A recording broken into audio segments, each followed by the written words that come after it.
Hi everyone, welcome back to Cosplay Togs and All Things Nerdy. In this month's episode, we're getting cinematic. So we're joined by US cosplay photography legend, this Miguel Almario. I think I said that right. I hope I didn't murder your Yeah, username. I'm not a cosplay I'm not a cosplay photographer, man. No, Um, he's lying. and we're going to break down what makes a shot feel like it belongs on the big screen. From gear and lighting to editing secrets, we'll talk about all the tricks that bring the drama. Plus, we'll have a chat about how shooting at US events stacks up against shooting here in the UK. So, without further ado, let's get cinematic. So, um, Miguel, introduce yourself. Tell everyone who you are, what your Instagram is, and just a little brief bio about yourself. Yeah, my name is Miguel. Uh, I am horrendously addicted to coffee. Um, and contrary to what Darren said, I don't consider myself a cosplay photographer. But I do dabble, even though I did actually get my start, um, doing cosplay in street. So really like I think like my primary genres that I like to really just tackle is street, landscapes, portraits, very narrative focused projects, be it short films or projects and even cosplay. Um so and what I try to do with my works is that I want to try to make my photos look very, I can't say cinematic, but it's more kind of like immersive and really just kind of make you feel like whenever you look at the photo, is that you really just believe like what you see like right in front of you. Is that it can be possible. It's something that you could be able to just kind of like jump in. So, um, one of the ways in which I try to and I try to approach that is that I primarily shoot on film. So be it like 35 millimeter, 120 medium format. I still shoot a lot of digital, but I always try to go for the very analog approach. And it's not just in terms of like grain, or halation. It's definitely more of like tones, really just character from the lenses. And even when I try to direct my subjects, I want to try to, and I really just encourage them to really just bring life into the character that they're cosplaying or really just they're portraying. So it's not just necessarily about the cosplay itself. It's really also about the person and also and everything else like the background and stuff. So my Instagram handle is this Miguel Almario. But I'm also looking to start a production company, film production company. Arsonisticfilmcompany.com is my website. So that's pretty much me. Excellent. Well, I'm joined by Switch, our other host. Um, yeah, What an introduction! That yeah. I mean, we've done so many episodes he now is that another. He's just the other host. That other I mean guy. we've done so Son of many a dude. intros on this now that we're kind of running out of ideas of how to introduce each other. I actually have an idea. I actually have an idea. We should do like probably not maybe this podcast, but probably in the next one. You should do like a post-credit sequence where you just kind of have like a stinger character introduction of like, oh my God, this is a cosplayer. Oh my God, they're gonna show up in the next podcast. Be it a cosplayer, photographer, whatever. That would be a great idea. Write that down. Like that. That, that'd be That could fun. be very good. Right. Okay, so we're going to start with a bit of a loaded question. So, what makes a cinematic photograph? What sort of characteristics? What makes an image feel like it belongs on the big screen? Uh, I guess I'll answer first. It's very difficult, I think, to really just describe what make something cinematic because it's a very nebulous term. And even when you're a movie fan and when you try to open yourself into like a variety of films, be it blockbusters or indie darlings or even like some stuff that you'd see in like blockbuster like one of those like B movies or whatever, like everyone has like their own unique cinematic language. You know, it's like you can easily discern like what a Nolan film is or what a Tarantino film is, from David Fincher to Terrence Malick, to even like someone like the Japanese greats like Takashi Miike or Akira Kurosawa. Like everyone really just tries to, they have like their own, um, they have their own visual flair, for better or worse. So it's very difficult to really just like describe, in my opinion, what cinematic is. But what I can say is that, um, based on how I shoot, um, I think that an image can feel cinematic, or rather, like I think the more appropriate term is kind of immersive, is that the photo that I take or the photo that I see is very much believable. There's a cohesion to it, you know? And it's not just in terms of really like the character, the subject in relation to their surrounding space, but also in terms of lighting, um, composition, how they interact with their surrounding space or with like other or with like other subjects around them. And even like how everything just kind of like falls together. You don't necessarily want to throw different elements and see if they can be able to just work, or if they're just doing it, if you want to just try to like make it look a little busy. That's not necessarily the case, because sometimes the best shots that, that are considered cinematic tend to be pretty minimalistic. Yeah, yeah, And totally agree. if you watch, if you know a little bit about cinematography, especially with like someone like Roger Deakins, you see that a lot of his works, whether it be Skyfall or No Country for Old Men or Jesse James, a lot of like his images are, like I wouldn't say they're fundamentally very simple. Like they're all like elaborate in the setup, but there's a minimalist quality to it. It's like you don't need to do much to create an image that really just appeals to you, that makes it feel immersive, you Yeah, know? That's yeah. but I that's what I got. think I would agree with everything you've said there. I mean, for me, it's to see, or for me myself, it's to create an image, um, using light, composition, if there are people, interaction with each other or their surroundings that invoke emotion or tell a story, or make someone wonder what is going on in that scene, almost in a sort of provocative way. Um, yeah, I mean, I've done shots right from sort of 10 and 12 lights to layer different colors and contrasts to create a scene and tell a story, right through to um, single light setups just to create and enhance emotion. And I think, yeah, I don't think there's any one thing that makes a shot cinematic. Um, I think it is quite subjective, as with most of photography. I think, that's not to say there aren't some rights and wrongs. The term cinematic gets thrown around a lot, which we'll come on to in a moment. But yeah, for me, I would agree with everything you've said, plus obviously the bits that I've just added there. What about you, Switch?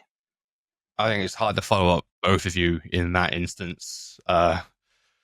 So we're saying two legends on one conversation, but I think for me, it's like you said, emulating basically what you guys said, but it's also, I think for me, is again telling a story. It's an emotion, um, maybe getting lost in something, getting lost into an image by emotion, or is it a happy Yeah. feeling, a sad feeling? It's that immersion, isn't it? It's that, if an image is so provocative that it draws you into its emotion and its story.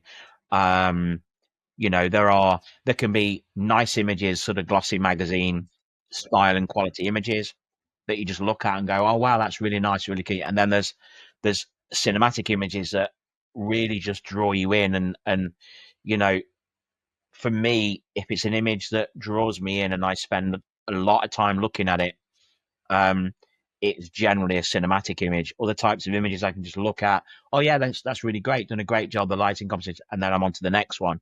Whereas cinematic images, for me, they're almost like each image is almost a little story in itself. Depending on who's taking it, whether it's a single image or whether it's part of a set. I tend to shoot a lot of my cinematic stuff, particularly anamorphic, as part of small sets of either 3 or 6 images. Mainly because when I'm shooting anamorphic, the ratio really doesn't lend itself well to things like Instagram. So I tend to shoot so that I can block images together to tell a Works story.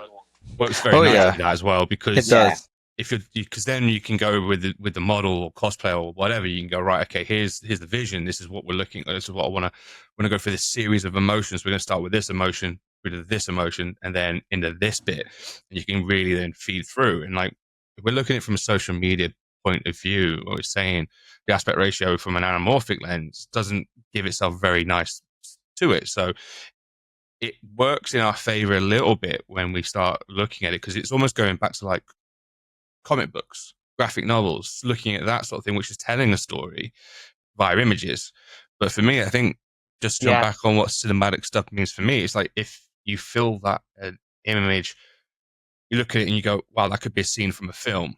In some ways, it's simple. I know it's a simple term, but if someone's basically saying that looks like an image that has been taken from a film or something like that, film in or a some ways, game or Yeah. Yeah. like a screenshot of a moment from a film in some is a layman's and simple term without yeah. going too technical. No, I'd agree with that. Definitely. Yeah. I think it's also helpful. I find that it helps to have a point of reference whenever you're trying to um work with, say, like an established medium, say like comic books and superhero movies, anime, and all that type of stuff. But for me personally, my roots are very much deeply ingrained into street photography. And so when I first picked up the camera and then I just did a lot of street photography in the Philippines, um, I tried to pay attention to a lot of like very candid moments that are surrounding me. And so I try to I try to apply what I've learned, just trying to capture moments of candidness, because you do, if you are very attentive enough, you do actually open yourself up to very human experiences. And if you try to translate that into, say, like portraits and cosplay, um, I think for me that adding a little bit of that human element really just it just elevates the image more. So it's really not just um looking at things that are already like already out there, like in, say, like books and TVs and movies, but it's also really just trying to open yourselves up to like daily life around you, just being attentive of the human experience, and also having a better understanding of like the human psychology and how people just interact with things, and and even just looking at other works from, say, street photographers and seeing like how those images really just resonate with you, and just embracing that. Yeah. Totally. Yeah, I would Okay. say, I think that's a good way So of putting it, because I'm sorry. if you're looking at a cosplay and there's someone that comes to you with an idea of saying, I'm this character, I want to recreate this like this sort of pose, at least with something like with a street photography, something like that, you're capturing a very human moment, very natural moment. This is what life is. It's almost, we're always talking about, it's like, let's slow ourselves down, let's take a step back and have a look at life and embrace what's in front of us at the time. So street photography is brilliant for that, because it basically, it's that raw nature of looking at what is around you in your surroundings and the artistic flair and flow of life in and amongst and around us. Yeah, but I also understand that cosplay is not street. And so like taking candidates from on the spot in the convention, people are not going to take too kindly to that because you're essentially taking a photo of them without their consent, and that's a big no-no. You know, I think like it's already kind of like an unspoken rule. It's like, hey, if you see someone with a kick-ass cosplay, don't hesitate to just ask them, hey, I really like your cosplay. Mind if I take a photo? If they say yes, that's cool. If they say no, that's also totally cool. You know, but when it comes to like doing sessions, shoots with cosplayers and models, that's really just kind of like a fine line that I personally try to ride, because you really want to try. I understand that there are certain parameters that I really have to operate within. You know, you're not expecting Batman to like drive around in like say like a fucking pink Mustang from Barbie or pink Corvette from Barbie. It could be arranged. Sure, I can't say no to that. Or Hello Kitty Darth Vader, I guess.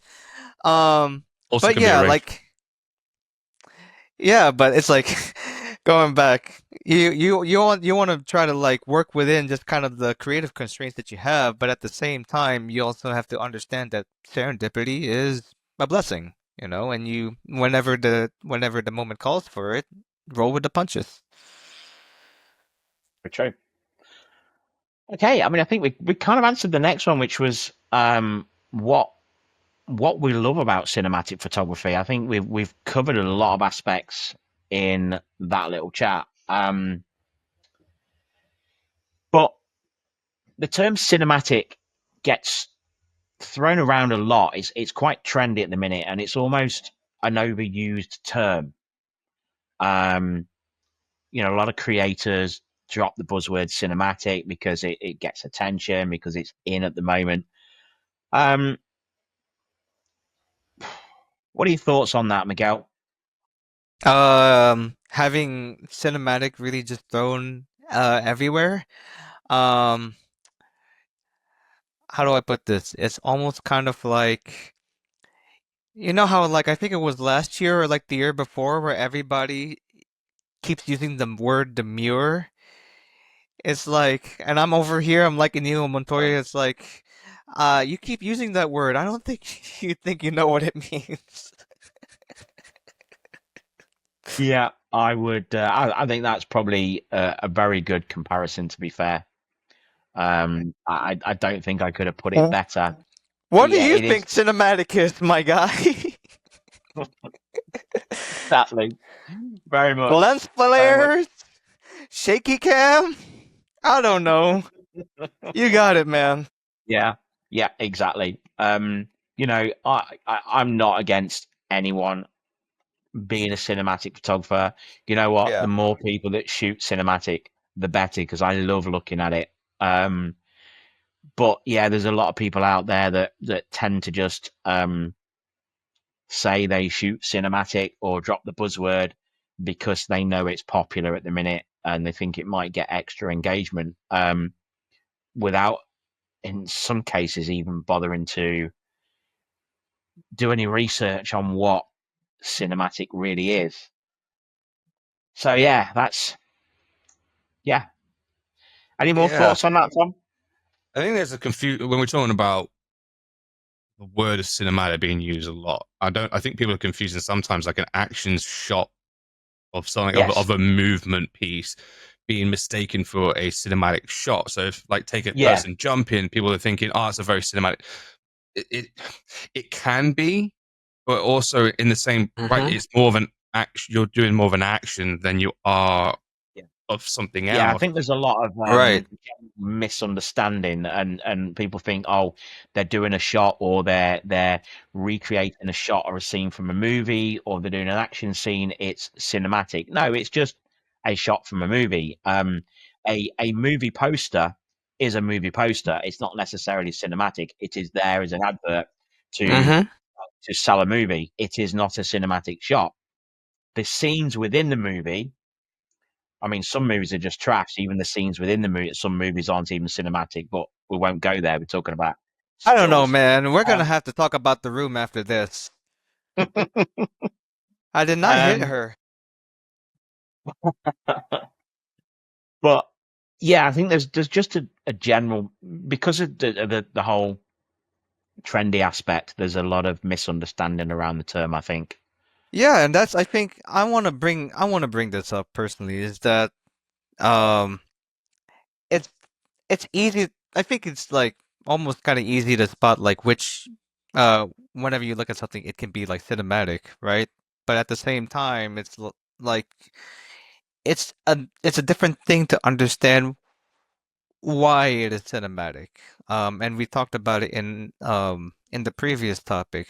And I think what it really just comes down to is like intent behind the shot, you know? Like what are you trying to achieve when you're trying to film something or when you're trying to capture something? And people are just really quick to really just share um, something out there that to them seems aesthetically pleasing, which I completely understand. And I think, unfortunately, I feel that social media really dilutes, um, uh, really just the way that we try to appreciate art as it is. It's like, whenever you see something on Instagram, it's like you just double tap and then you just scroll down. And, it is what it is. But that's really just kind of like to piggyback with the idea that just the fact that cinematic it's just being thrown around. I'm really just concerned, or really just kind of like the art of cinema is going to be, or really just trying to capture, within that framework is going to be diluted in the long term. Yeah, yeah, I'd agree. Okay, so Tom, you got it. What do you think? Got any thoughts? Got any thoughts on that? I think it's it's a tricky one. I think people look at it and feel that they want to be making their shots cinematic, but not like we said in the last topic. It's like there's a feel, there's a vibe, and a story behind everything we're doing. It could be again, it's from the lighting, model, background, foreground, whatever, depth of fields, and I feel like people want to have that sort of cinematic feel, but it's just missing a form of connection with it. Right. Like you're saying, though, I think again, it's like a buzzword at the moment. Everyone is loving the word cinematic. It sounds more elegant or more up there a little bit, I guess, with it. I mean, there could Very be a very demure. yes. I'm not saying that because I hate that saying. I hated it every time it came out. I was like, for God's sake, it just was. Um, but yeah, it's a tricky one. I think it's something that I'm still learning. I don't think I'm ever going to not learn bits and pieces cinematically. I mean, not every shot that I personally do is I would class as cinematic, but even some of the stuff that people look at I do and go, "Oh, that's very cinematic." It's like, is it? I don't know. But then it's down to an interpretation of what someone sees when they're looking at it. I guess sometimes I do some that I don't think I'm doing in a cinematic way, but then when I go to edit in, I look at it and go, "Actually, if I add a little bit of detail here, this could change it." But I don't go in that mindset of I'm going to make that cinematic. I think it's sometimes it's just a style I like to then just play around with an idea, and then it just so happens to become that. It's not necessarily always something that, especially in the cosplay world, it's not something that I look at and go, I'm going to make that cinematic. It's more of it eventually becomes that because of whatever I've done shooting Yeah. or along the process. Yeah, and I think for personally, the way that you described it, I think it's the correct approach. I don't know if correct is a strong word, but it is an approach um that I fully agree with because I think like for us three, it's like um to a lot to many people they might they already consider our work very cinematic. But I after like just talking with Darren a lot and also with what we discussed, I think we can definitely agree. It's like we're not really. shooting with the intent of making our photo cinematic. It's just that Yes. let's just try to shoot with what we know and how, and with the subject matter at hand, and see what can be able to what we can be able to work with. And let's just roll from I there, think I think I think over time, if you're into that style, your overall style ends up kind of leaning into the more cinematic, just in general. Like most of the time when I'm shooting at events, I'm not shooting with the intent to make a shot cinematic. Occasionally I am, but events are very difficult to Yeah. work with in that sense, to be able to plan everything that goes into making a shot cinematic. It's just sometimes, obviously, with our style, the way we light and compose a shot, the way we might ask the cosplayer to interact with their surroundings or with another cosplayer, it can end up with that overall look. But generally, when I'm shooting cinematic, it's away from events, it's out of con shoots, and that's generally when I'm shooting stuff that I plan to be cinematic. The rest of the time, I'm just shooting with my usual style that just happens through my years of experience in light and composition to kind of Mm-hmm. lean that direction. But it doesn't mean to say that every shot I do is cinematic. Far from it. Yeah.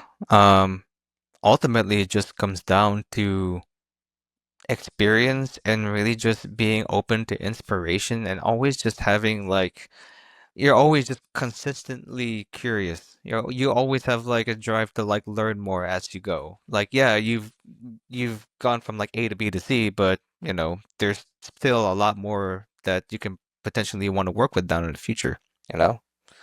I suppose to add on to that as well is a little bit like if you're inspired by a film or TV series because you like the art form or however it's shot, and you want to try and go, do you know what? I want to try something a little bit different when shooting.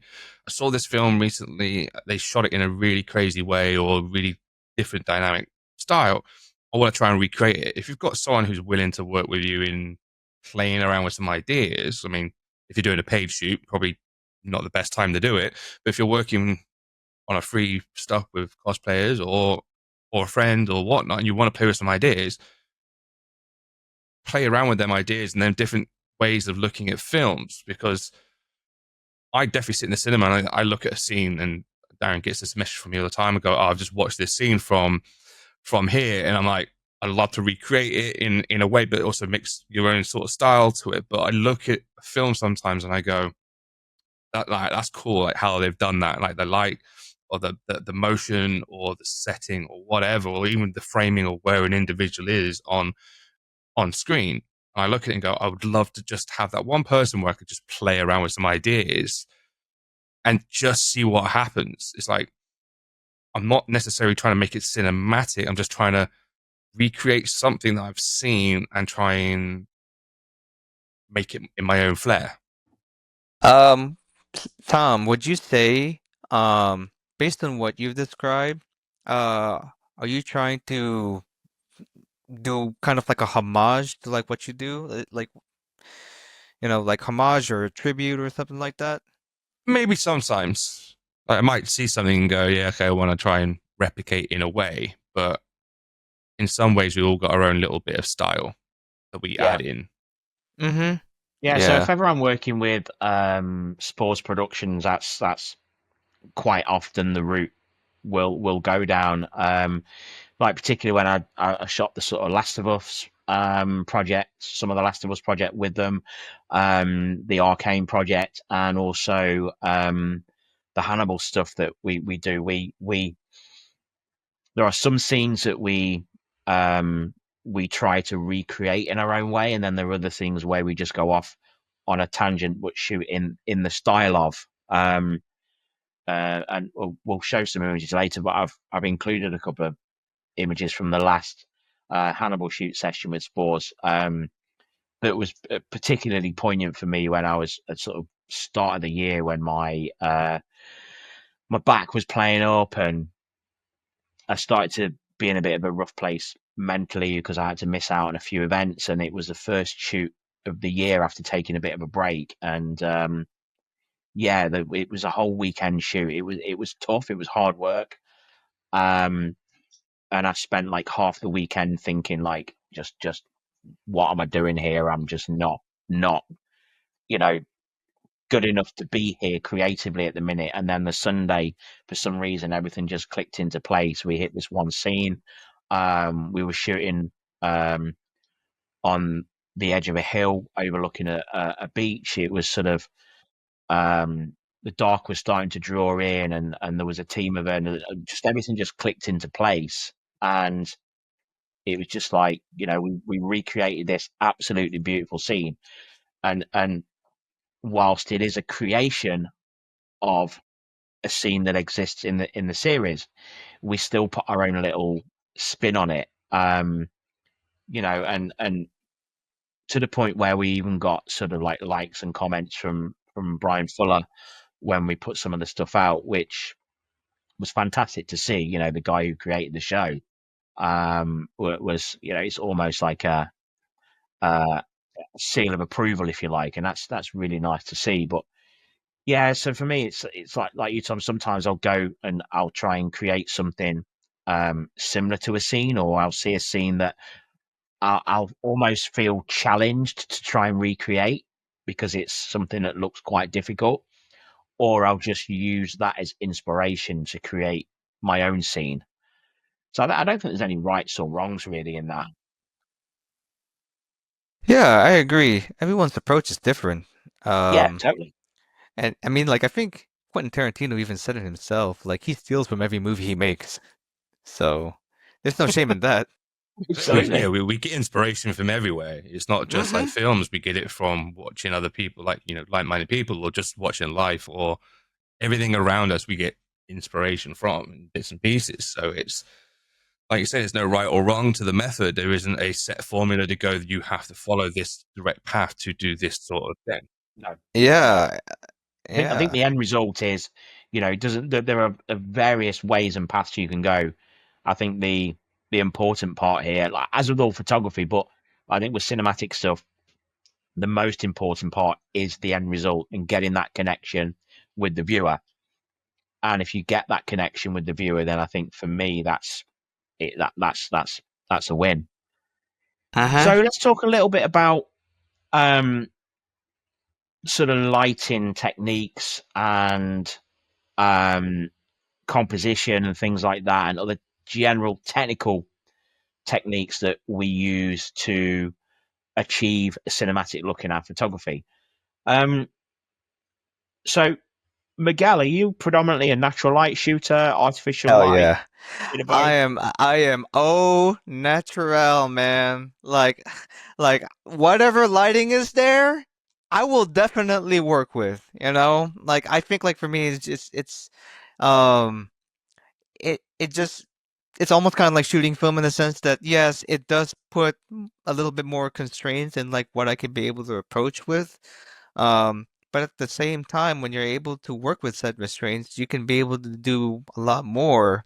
And I don't know, like, I guess, like, I just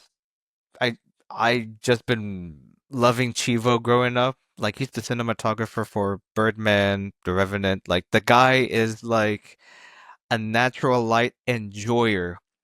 And so, and also, like, I try to tend to go for a more naturalistic look, especially in cosplay.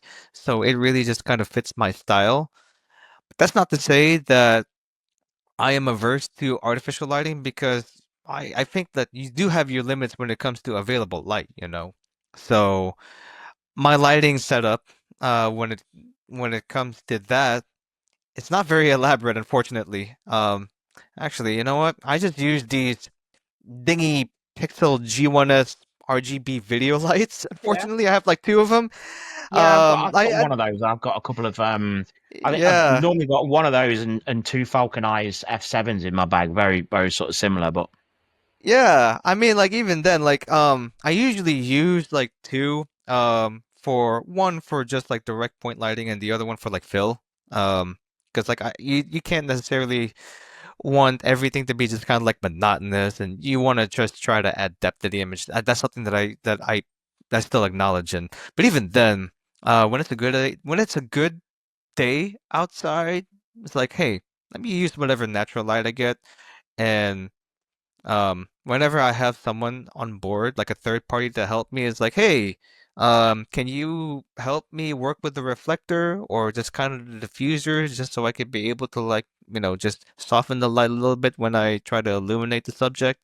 Yeah, Um, that's what I was going to ask actually. When you shoot in natural light, do you use reflectors and diffusers, or mhm. do you just tend to shoot sort of as is? Nah, you don't necessarily want to like introduce too much harsh lighting onto your subject. That I know. But even then, it's like, hey, if it's like a nice sunny day outside, we ball. That's my Yeah, philosophy. nice. I I I don't know.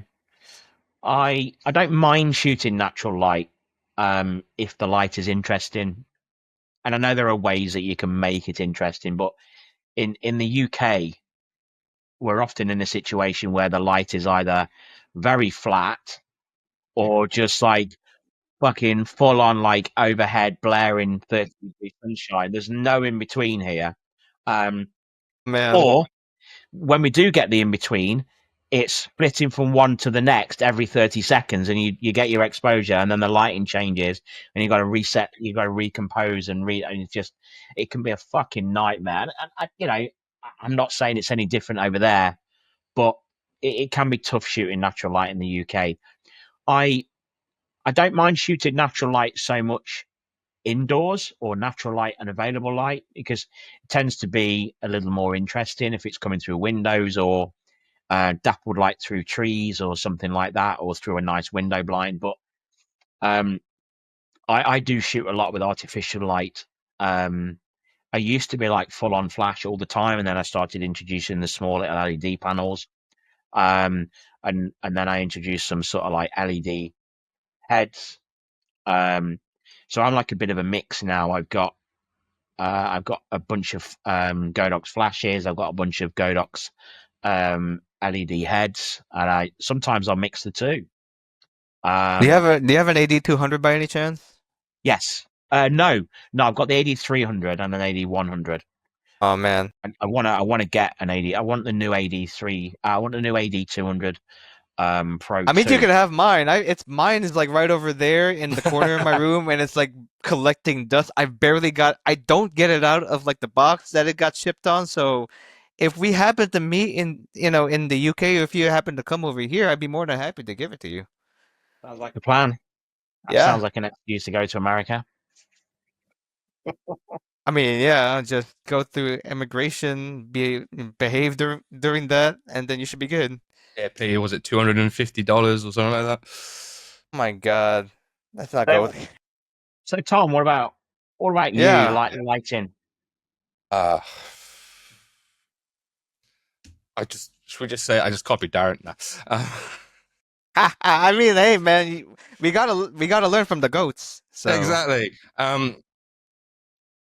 I think I think when I started, I was doing more natural light, but that was just purely for funding, not not having the funds to get lighting in a flash and stuff like that, but also not understanding how flash worked. Um, I think now I we're out and about. I generally go with at least one 8300 Pro with me, with either a small softbox or I pinch Darren's cone these days for a bit more harsh lighting. But yeah, I generally sit more with a bit more flash than I do natural light these days. There was a phase that I went through where I'd have especially if I was out in the car park at a convention, I'd have LED lights all over the place, sort of thing. Don't really do so much LED stuff anymore. I got the occasional one out now and then, but I need to get like the small one like you've got there, so I can just put it in my bag. yeah, I mean, hey, it does fit pretty well in the backpack. It's very compact and it's pretty powerful whenever you strike it. it can almost easily pass for like flash or whatever. I'm a big fan of the Godox, the ML60 by 2, bicolor 70 watt. It's got the Godox mount on it. It's got a plate for NP batteries, or it can be mains powered. It can be V mount battery powered. And it's actually a really powerful light. You can control it from the app on your phone, same as all the other Godox stuff, and it's actually really impressive. I tend to shoot more these days with. I used to shoot everything with softboxes, but now I'm sort of leaning more into harder light. So I'll generally tend to shoot with just a hard reflector. Either I've got two different size Godox mount ones, one that takes a 50-degree grid, as well as a bunch of different colored filters if I want to make day look like night and things like that. Day for night, nice. Yeah, exactly. And then I've got a Bowman's That's mount cool. adapter. I've got a Bowman's mount adapter, and I use just a full size Bowman's mount reflector. Again, just hard light. I tend to shoot more sort of far side key these days and use a harder light, particularly if I'm shooting indoors or darker scenes. I'll generally tend to go for a hard light, and more often than not, single light setups these days. It's simple, especially when I'm shooting at events. It's simple, it's easy to carry, can be really effective, especially if you're balancing with available light or natural light. You can achieve some really, really great looks. But other than that, if I'm doing a full setup, it'll probably be 2, occasionally 3 lights. If I'm sort of like layering within the scene or something like that. Yeah. Have you ever seen like those videos of like this dude just carrying around a backpack full of lighting equipment and anime? I actually I run into the guy a couple of times. He seems pretty chill, and then every time I look at him, it's like, you know what?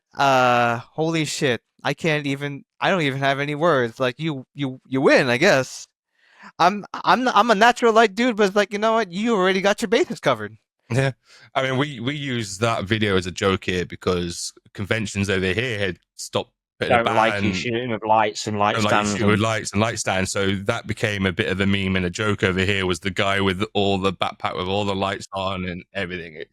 So that came a bit of a funny joke around photographers back end of last year. It was quite funny. I feel like he would be like the secret final boss for like MCM London photographers. Yeah, he would be. Yeah. Yeah, like get around that XL security. No. Just knock security down with your equipment. It's gonna be fine. Put blinding light on. Didn't see nothing. I am the creator pass. So, onto the general equipment we use. Cameras, lenses. We talked a little bit about the types of lighting we use. What gear do you shoot with most of all in your cinematic stuff that helps you achieve the look that you want to go for, basically? Actually, I'm gonna let if that's okay, Tom, you wanna answer that first? Because I'm gonna get one of my cameras. We're gonna be. I was already. Oh yeah. Already prepared for this one. There you go. I meant to prep for mine, so I suppose I better get mine as well, hadn't I? We're going to the show and tell then. It's a bit of hold music. It's like that SpongeBob moment and go an eternity later. I'm here, I'm back. I mean, like, I already got my stuff, but it's not everything, but it's my favorite. I can't show everything, but I can't show everything. Yeah, so it's like, hey, you know. A bit too much for that. But for me, my general setup, I am a Canon shooter. I rock the R6 Mark II. Love this camera. Does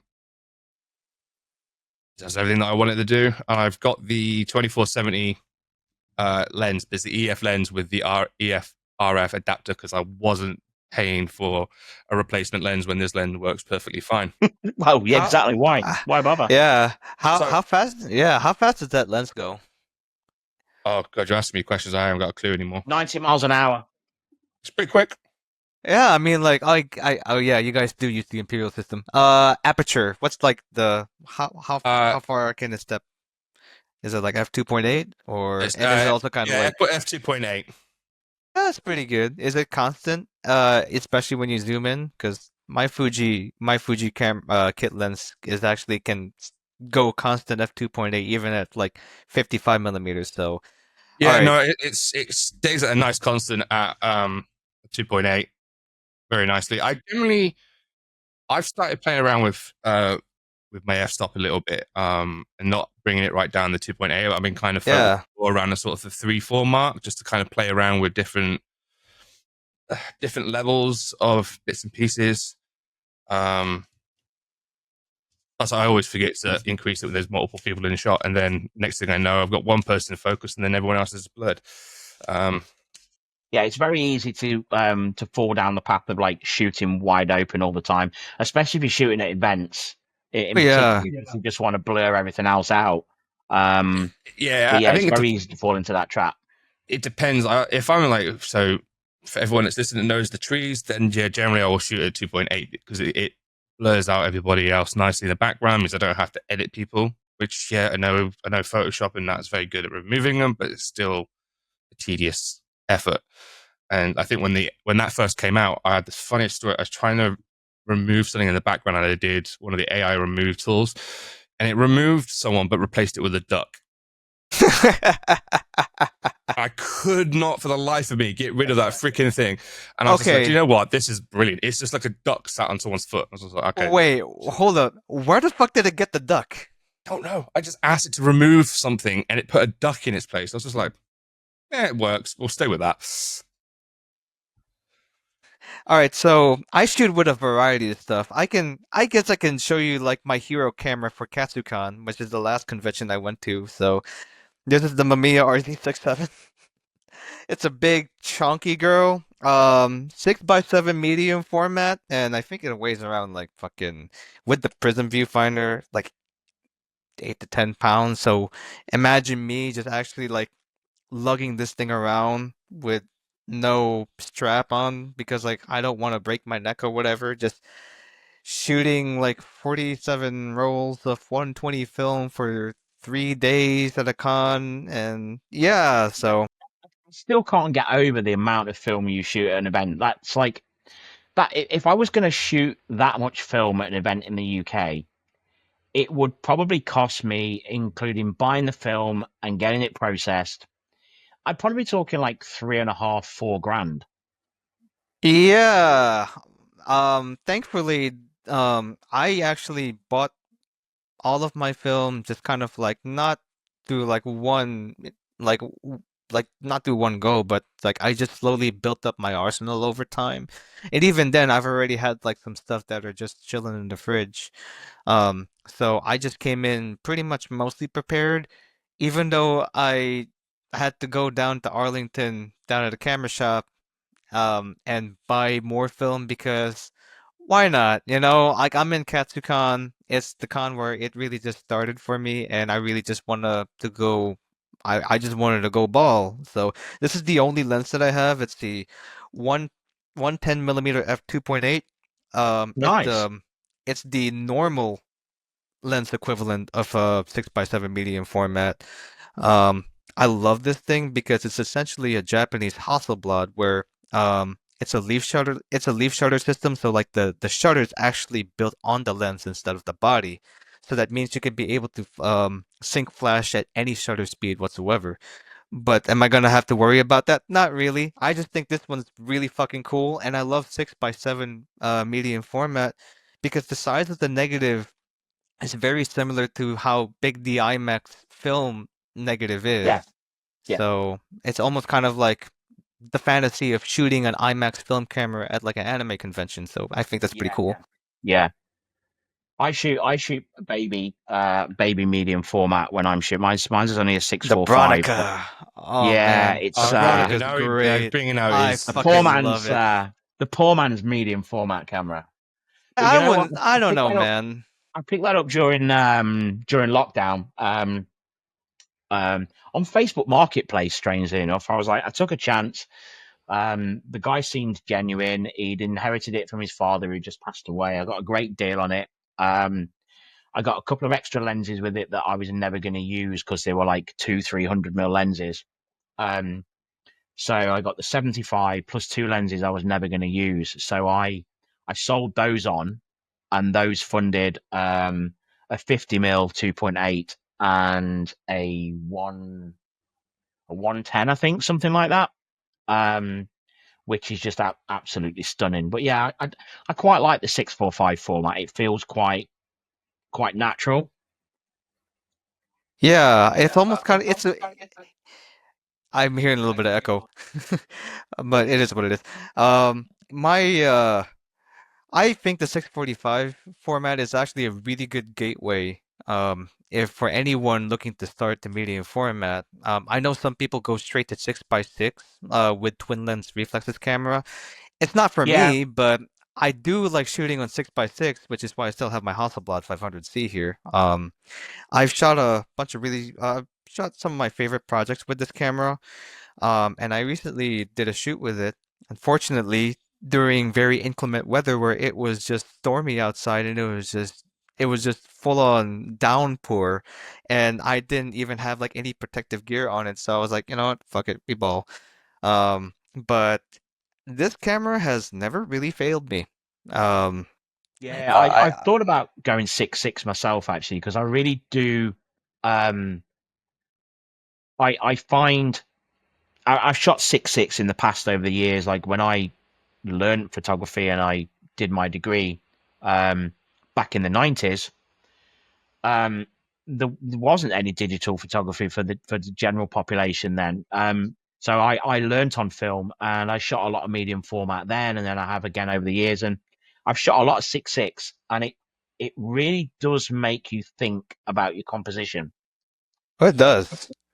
It does. Um, It's not for everyone, of course, but it's just whenever you understand like how you be able to kind of just be creative with the square format, it's like, you can make some pretty dope album covers actually. yeah, absolutely. Darren, you're gonna love this.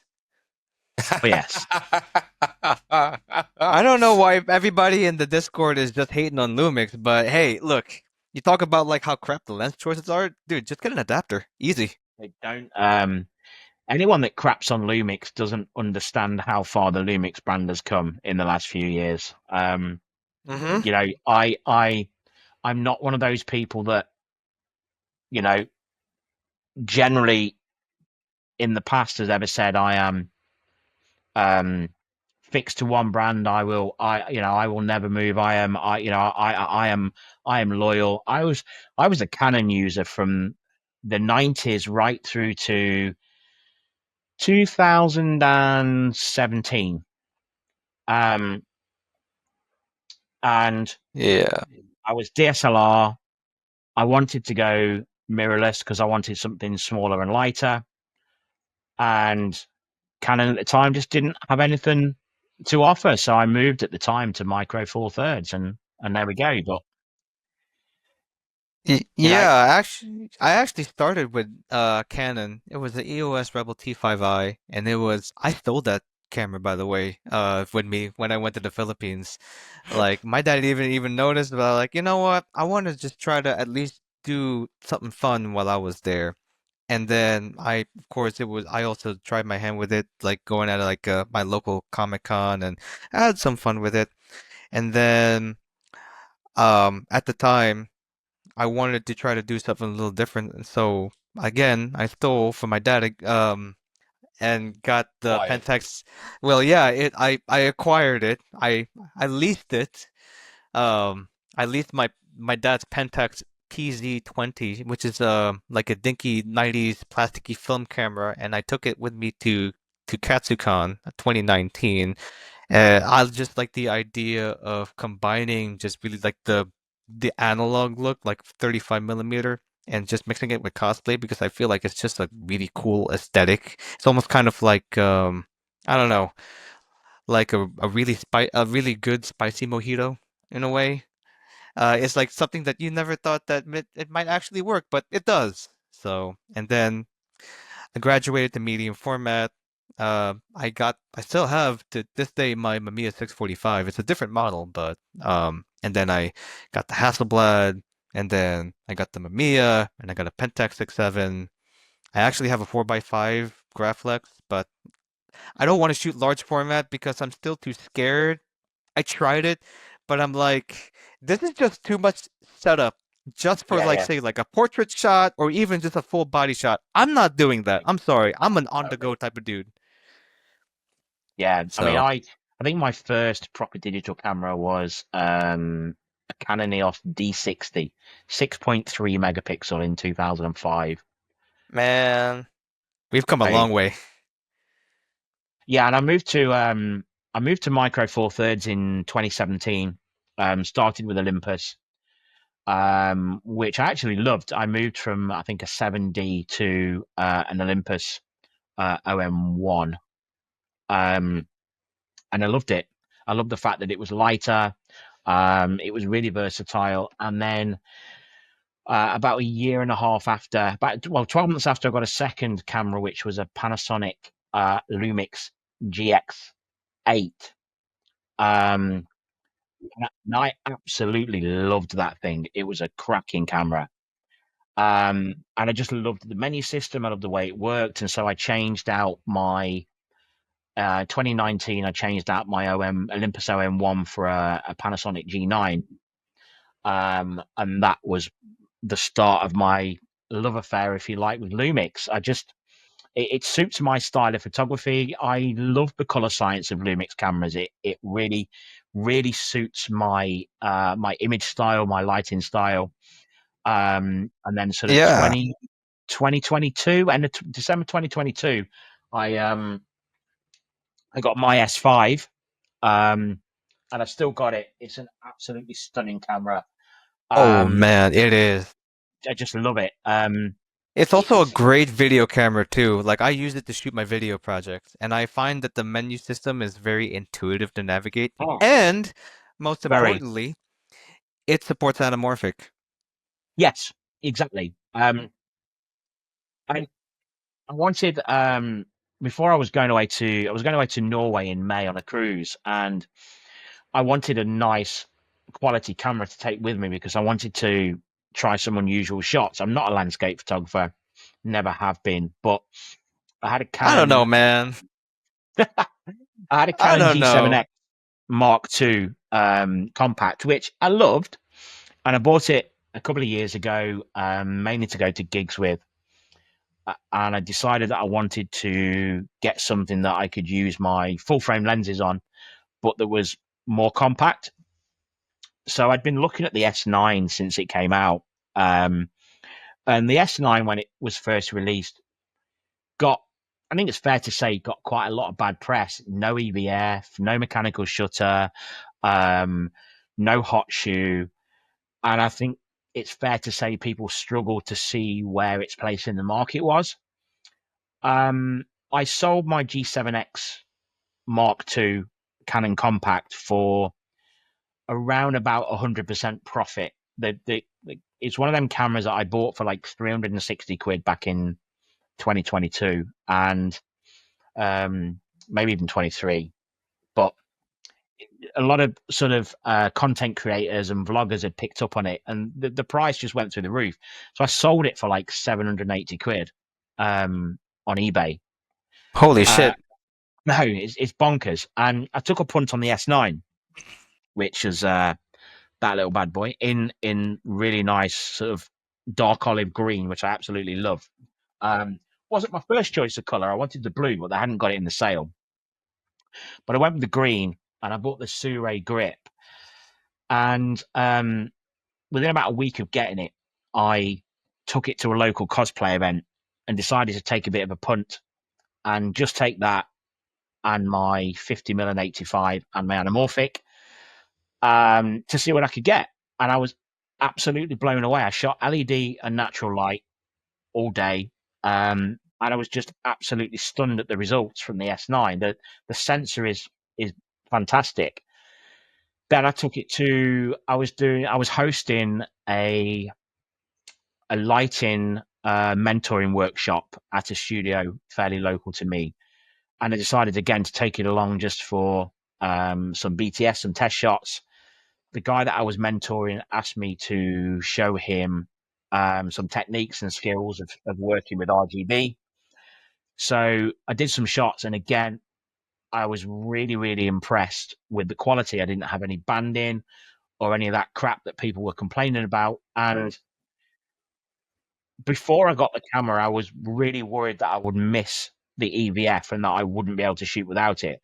But what I actually found was that I don't use the EVF as much as I thought I did on my main camera, especially suffering with my back. I now no longer have to get down on the floor with a flip out screen. You just put your camera down there, and I found that it was just natural, so I didn't really miss it. And then I took it to Norway, and all as I took with me was my 28-70 Sigma and my 50mm Anamorphic. So it was a really light, compact setup. It all fit in a really small Vanguard backpack with a few of the bits and pieces. And it was just a great travel camera. Was absolutely blown away by the performance. Took it with me again to Switzerland. And up until that point, I hadn't used the real-time LUT system on the S9, which was one of the reasons I bought it. So whilst I was in Switzerland, I decided to give that a go, and I loaded it up with some of the LUTs from the Lumix Lab app and some LUTs I'd downloaded previously that I used in Photoshop and ones that I created myself. And I just found it was such a quick and easy setup for shooting out and about, particularly if you are trying to be a little bit incognito. You could literally shoot, look at it, yeah, great. As long as you got the exposure and composition right, you could literally then just put it straight onto the Lumix Lab app on your phone. Sometimes it didn't even need any tweaks. And if you wanted to, bang, you could just upload to social media straight away. And it just makes for a really quick setup. Lens-wise, the trusty Sigma 50mm is, that pretty much goes everywhere with me. Sigma 50mm f1.4. Yeah. It's just a great versatile lens. The Sigma 85 f1.4 is by far my favorite portrait lens. But anyone who knows me and my cinematic style knows I'm a bit of a whore for anamorphics. I mean, I had the Super 35 version up until recently, and then in March I bought the 50mm Saturn, which is the carbon fiber 1.6 squeeze, and I absolutely love it. It's just such a great lens. It's all manual. It's a little bit tricky to shoot with. Obviously being squeezed 1.6 times, it's a little bit tricky sometimes to get focus. But once you get used to it, and I'm finding again, like you said, Tom, particularly when I'm shooting with anamorphic, I'm tending to stop down a little bit, normally to around about f4. Because with anamorphic lenses, anyone that knows about them, they have some really interesting characteristics anyway that affect the depth of field and affect the look of the bokeh. And so I can get away with shooting at f4 when sometimes I might want to use f2 2.8 or below. So yeah, I mean that's just I mean I looked at getting an autofocus anamorphic lens because Surya and Blazar released one this year or end of last year, but they're not quite there for me. I don't think. I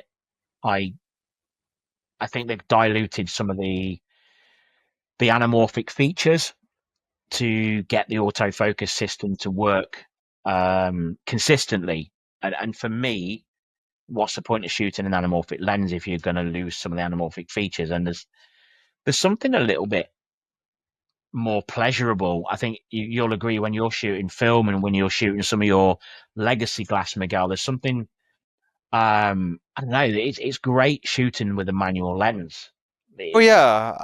The Actually, I'm workflow gonna. is you're more deliberate with what you Oh, do. And speaking of which, absolutely. I gotta show you some of. Well, actually, where do I start? I want to show you like some of like my top three lenses actually. So, I already showed you some of the stuff that I shot on medium format, but this is my Leica, and this is the only Leica lens that I have, which is I got really lucky with this It's a good actually. job we're an over 18s channel. I mean, we'll have to do like age verification to show porn on here, but Oh no, God, Jesus Christ! Tom already like a does porn. boudoir, please. Come on, I shoot man. boudoir and I do it myself. Yay. I don't, but like, you know what? More, I got You respect. can't beat a bit like a porn. You can't beat a bit like a porn. It is. I mean, look, man. Like, do you want me to, Sexy. Darren? Are you going to like censor this? Yeah, you're just gonna have to leave me alone in the room, I'm afraid. All right, we'll be right back, ladies and gentlemen. But anyways, this is um, I think the best 50 mil lens that I've ever used, which is a Leica Summicron 50 millimeter f2, and it's a version 5. So Leica actually still sells this lens, and this one in particular was built in '94, which is around the time that the V4 was being phased out. Um, I'm not too well versed into like the engineering of like Leica lenses, but it's all I can say is based on the photos that I've taken is that it combines sharpness all across the board with just the right amount of character that I feel is pretty much appropriate. It's like it's just enough to really just like give you that 3D pop. Um, and I also have something a little bit faster. And as much as I love Leica lenses and I have much respect for them. I know that I'm not gonna sell a kidney for like a Sumilux or a Noctilux, right? I don't think anyone's gonna do that unless they're willing to commit larceny. Yeah, yeah.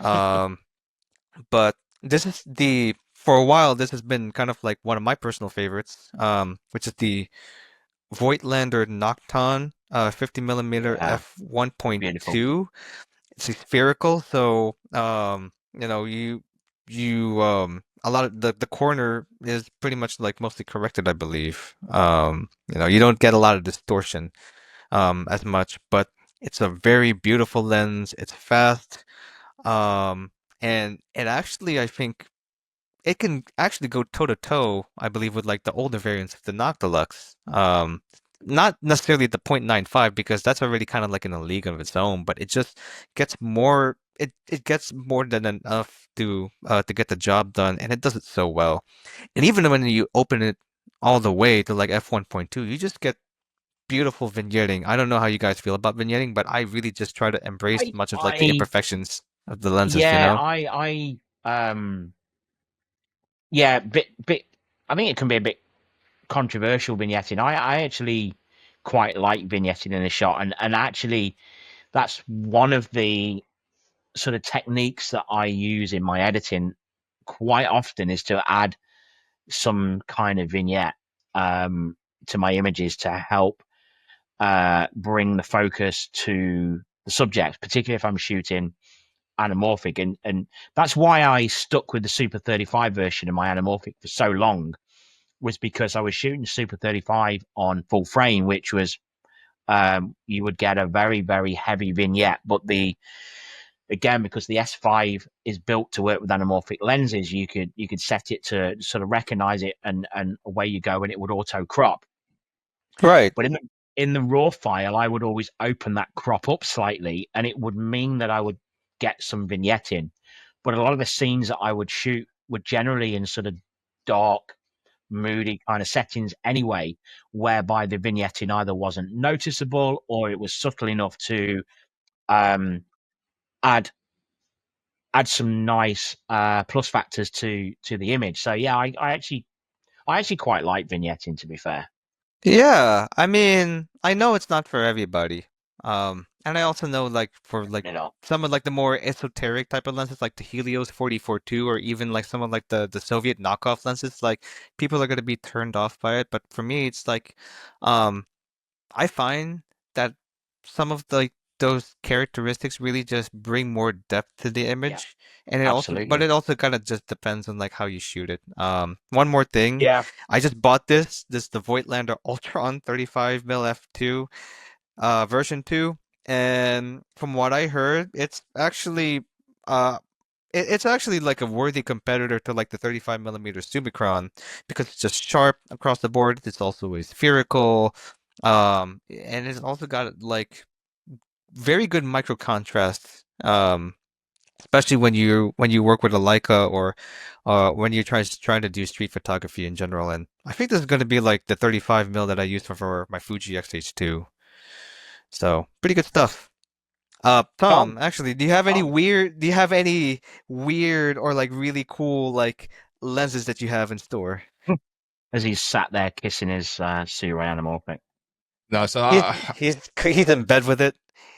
so this thing's my latest lens. My Anamorphic 1.6 squeeze frame 50mm G2.9. I absolutely love this, and it's very simple. This is the Venus version, so it's slightly heavier than Darren's.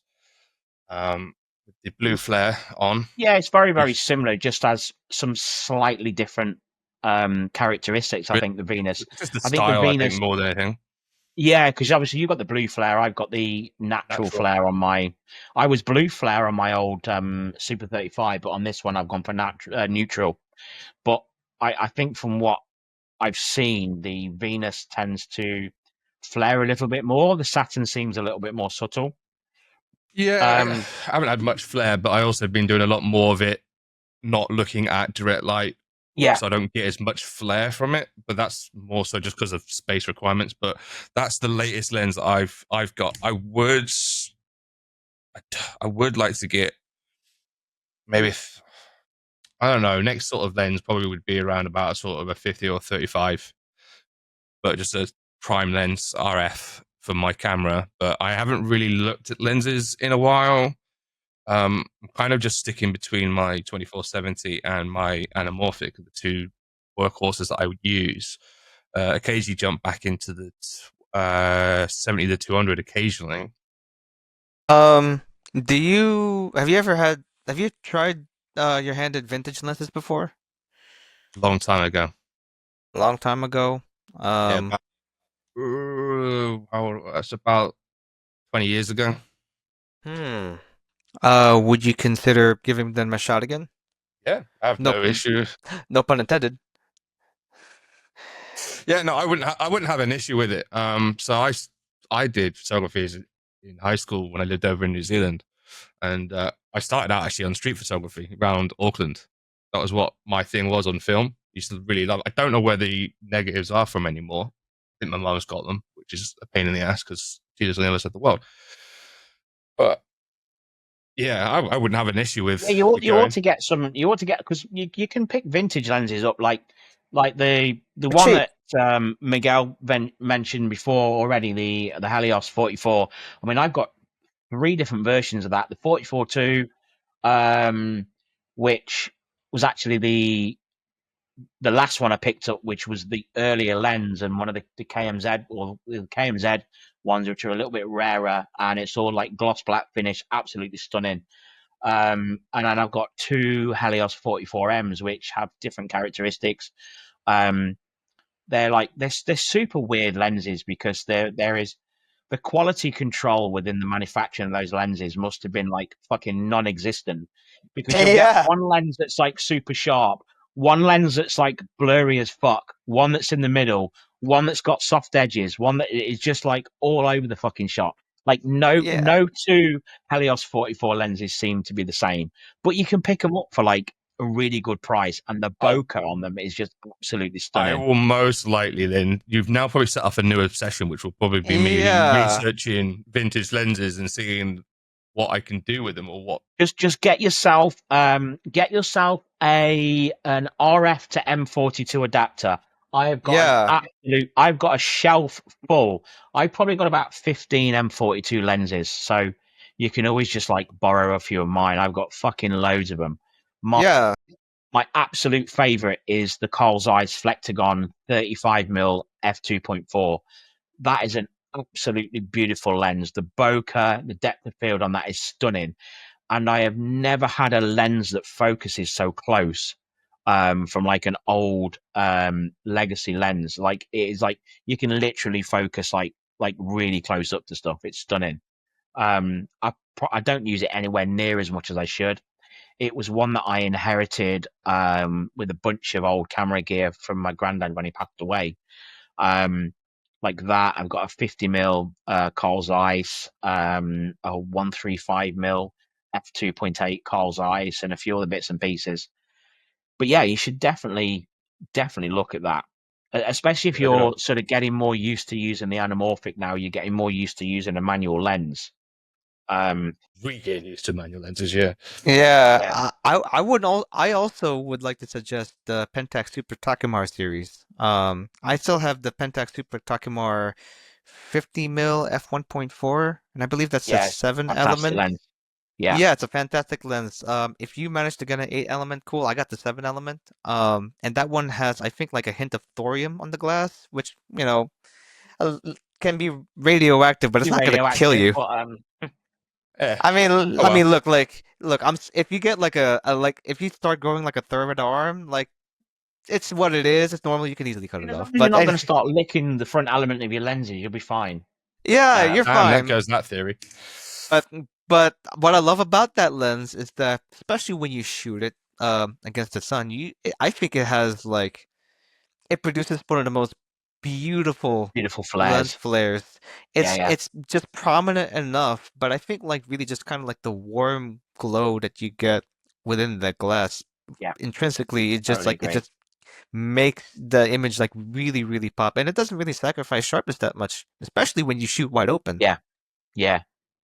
I mean, it's just nice to see you shooting anamorphic, Tom. To be fair, because I started shooting anamorphic now in the start of 2021, and I think at the time, I'm not going to say I was like one of the first stills anamorphic shooters on the cosplay scene, but I think there was myself and my friend Shalimar who purchased anamorphic pretty much similar sort of time. But even now, there are very few stills shooters shooting anamorphic. There are a few video shooters. I know James Dr. Ware, who shoots a lot of anamorphic. His work's stunning, but there are still very few still shooters in the UK, particularly on the cosplay scene. I only know of ourselves, Shalimar. I don't think I know at the moment. I know there's a few people looking at them, but I don't really know anyone else that shoots stills on anamorphic. And it's something that I think people should explore more of. Darren, look what you've done. Look what you did. Yeah, I always used to love before I started shooting anamorphic, I used to love seeing Darren's shots with his previous anamorphic. I was always curious about how he got the shots, and I started talking with him about it, and I was like, okay, yeah, this sounds fun. Sounds interesting. It seems like my sort of thing. So I went, fuck it, start looking into it. And then I made a deal with the other half where I had to sacrifice something to allow myself to purchase the lens. I mean, gas is real, Gear acquisition syndrome is real, but I think that's how I got introduced to your work, Darren. I saw someone trying their hands at I think it was the Mad Max set that you did a while back. Yeah, that was April 21. One of the first proper shoots I did with it. Yeah, it was that, and you also shot a little bit with your Zenza Bronica, and I was like, this guy is actually really fucking good. I'm gonna go see what's up. And then that's, the rest is history. Yeah. It certainly is. Oh, man. Now you want me to get one? God damn you. You got to do it. I would. I am going to do it. I've said this to you before. I am going to do it. I've said that. And there is no better time. There is some amazing anamorphic lenses out there. Not just Sure. I do love the Sure lenses. I love the characteristics. I love how easy they are to work with. They're affordable as well, but very good. Say again, Tom. I say the Sure ones. Part of what I like about them is they're affordable, but they're also very, very well made lenses. Exactly. That's one of the things when I first bought my 50mm Sure for my Micro Four Thirds, I was blown away by not only the build quality but the optical image quality from it for essentially a 450 quid lens at the time. Yes, it was manual focus, manual aperture, but I loved that. And then I moved up to the Super 35 version for my S5, which obviously meant that it wasn't using a whole sensor. I always had to crop. And to start with, I had a little bit of a problem with that, and I didn't like the fact that I was wasting so much of the sensor. But then when I realized that actually the image quality, even though I'm doing that, is still stunning, and I lived with that for quite a while until I decided to spend a silly amount of money on the full frame Saturn. And I am glad I did now, because like the Just images don't look at the that I'm website getting now. from Saturn, Oh my god. no, they've got a massive sale on at the minute. I don't know. It's like I think, it's massive. yeah, and as I suspected, I said to you the other month when they had a massive sale on, I suspected they were going to drop a new range of lenses, and They haven't they yet. are. They're dropping the new Ironside anamorphic range. Well, we'll talk about that in a bit. But yeah, I just want to see more people shooting anamorphic, man. I think it plays with your head though. When you're looking back a camera at it, it fucks with your brain a little bit, and it's like, always weird as well when you're trying to show the cosplayers the shots back of camera, because you kind of have to explain. Well, it's gonna look a little bit weird. Yeah, it's squished because like you actually get the full effect of anamorphic in post where you actually stretch Stretch it the out. image, but when you shoot it on site, Exactly. it's So going to be squeezed. on my S5 with the Sura Saturn being a 1.6 times squeeze, the normal sensor size is 6,000 by 4,000 pixels. That's the overall image size I get. When I shoot anamorphic, once it's de-squeezed, I get a 9,600 wide by 4,000 pixel image. When I de-squeeze it in Photoshop, it's a 220 meg image file.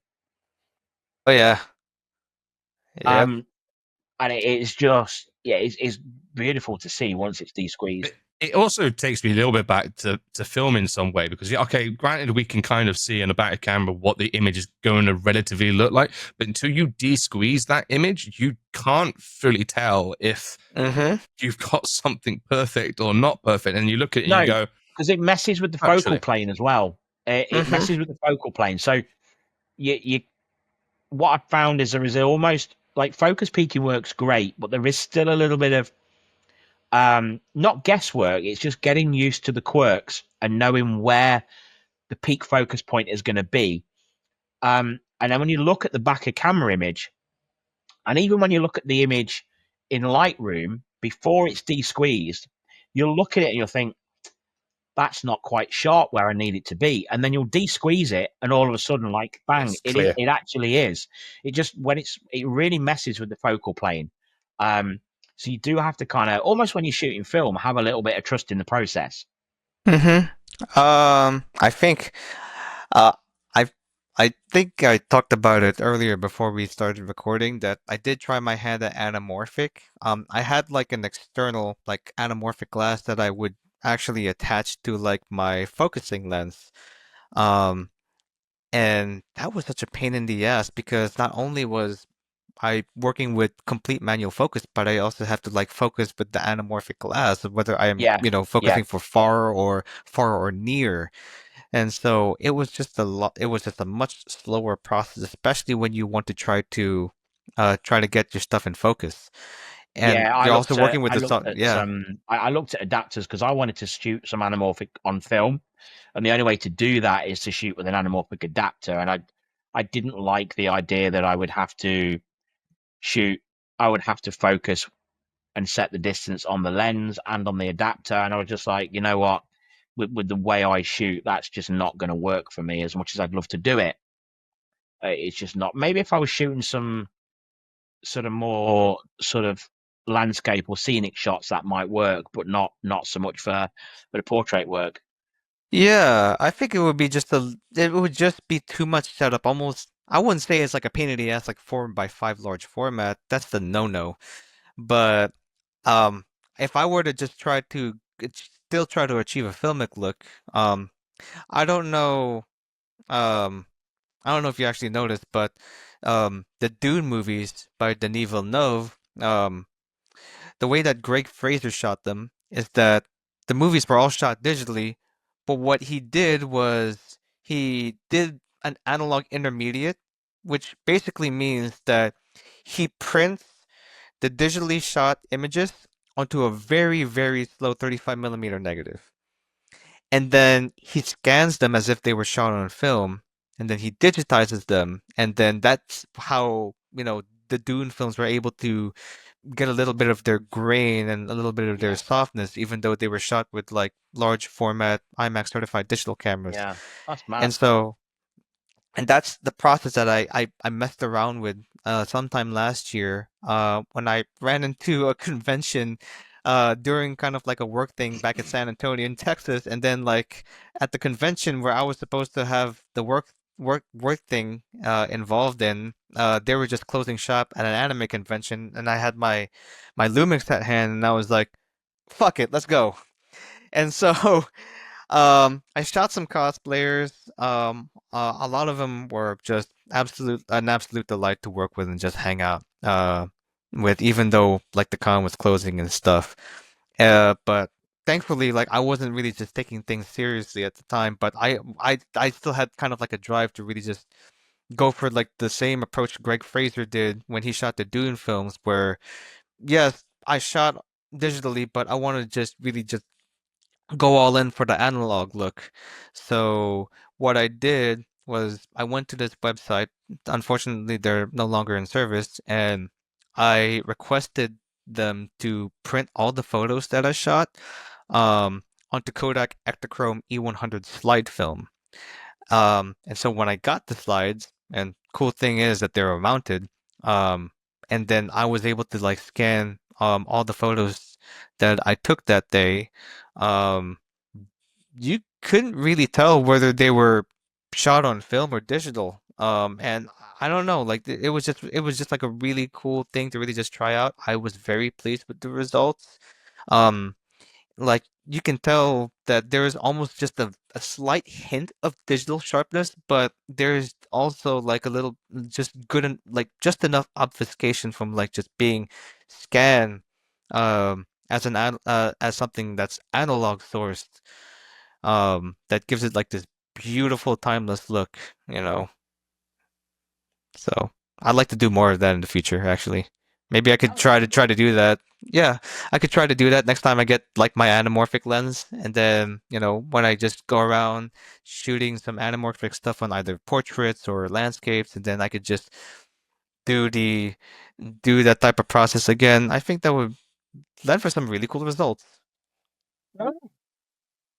So obviously, once we've taken the shots using the equipment, the lenses, the techniques we use, we've got to edit them, right? Well, maybe not if we're Yeah. shooting film, but No, that's so what? that's So what? nah, that's a What? misconception. Yeah, yeah, exactly. I mean, it doesn't matter, um, you know, how you get your film shots from your camera to social media. It is still a form of editing, even if all you're doing is scanning them in. It's Yeah. still editing, right? So what editing software do you use mainly, Miguel? Um, Back in the old days, I used to use Exposure X6 and X7 Oh, because I yeah. wasn't I wasn't willing to pay a subscription service at the time. And my other buddy from the UK actually introduced me to it, and he told me, "Hey, this is actually pretty competitive enough to go toe to toe against Lightroom, and you can also work around with some pretty cool film presets." And so that was pretty cool. And then right at the time when I was editing my Japan set from last year, I realized that exposure doesn't really handle um, the highlights of Fuji as well as I'd like. And so I finally made that transition to Lightroom and Photoshop. And that's when I started to unfortunately become a slave to Adobe. So that's what I use. Lightroom and Photoshop, but mostly Lightroom Classic because I don't know, like it almost kind of feels very familiar to Exposure. The workflow is not necessarily perfect, but it's just I mean, enough for me to really just kind of work with. I remember when Lightroom first came out, I used Adobe Photoshop right back in college when I was a film shooter, even just for sort of scanning in the negs and the prints to get some cool effects and things like that. Mm-hmm. And then it used to be Mac years ago, and I think it was a piece of software called Aperture that was out for a while. And then Exposure came out, and then obviously around about the same time as Lightroom, and I dabbled with Exposure, but I pretty much jumped straight into Lightroom from day one. And I've seen it sort of progress and grow over the years. There was, one or two times where I very nearly jumped ship when Lightroom Oh, got really, really frustrating for a while, but it's come a fucking long way in the last couple of years. Some of the features now just make my workflow so much easier. And I know yeah. there's other software out there, and different people use different things, but I think I've got to the point now where I'm so invested in Lightroom with all of the different presets that I've created and built over the years. That help me just quickly like get stuff done as a base with my style. And the same with a lot of the brush presets that I've built and saved brushes I've created. I've even got some presets that I've created in Lightroom where I've literally painted in like 10 or 20 brush layers of light in various areas, save them as a preset, and I can put them in over the top of a normal color grade preset, and then adjust each brush to help create the final look that I want. And if I was, a lot of the other software doesn't have that facility, or would take me so long to create that catalog, it just wouldn't be worth it for me. So yeah, I'm a full on slave to Adobe now, unfortunately, and till I the mean, day it is I what it is. We're both, you and me both. Tom, what do you use? So I think when I started doing all this, I jumped straight into Adobe. God, Again, I think when I started, there wasn't. it's good. got us, man. That's the It's problem. got us. That's the It's good. problem. That's the problem. It's good, It's and really good. there's This also not very podcast many. is not sponsored by Adobe, by the way. However, Adobe, if you are listening and you would like to sponsor the podcast, please reach out to us on our usual socials. Which will be at the end of the podcast, so you have to listen now. Yeah, No, I think for me, it's like if there was a competitor out there that could rival or be on par with Adobe, then this might be a completely different conversation. But I think for the versatility that people look for, Adobe has what you need. And I say unfortunately because if they had the competition, I think it would push more in some ways. Yeah, thing is as well, I'm like, I'm not only a slave to Adobe. I've been all in on their like all software package now for about Yeah. 5-6 years. Same here. yeah, same here. It gets fucking expensive, man. But my design work that I do for the podcast and Secret Con, I use Illustrator. Adobe Acrobat, I use a lot. Photoshop, Lightroom Classic. I'm a Lightroom Classic person. I do use Lightroom Mobile on my tablet and my phone, but I just don't find I can do everything that I can do in Classic. Like I can't. Same.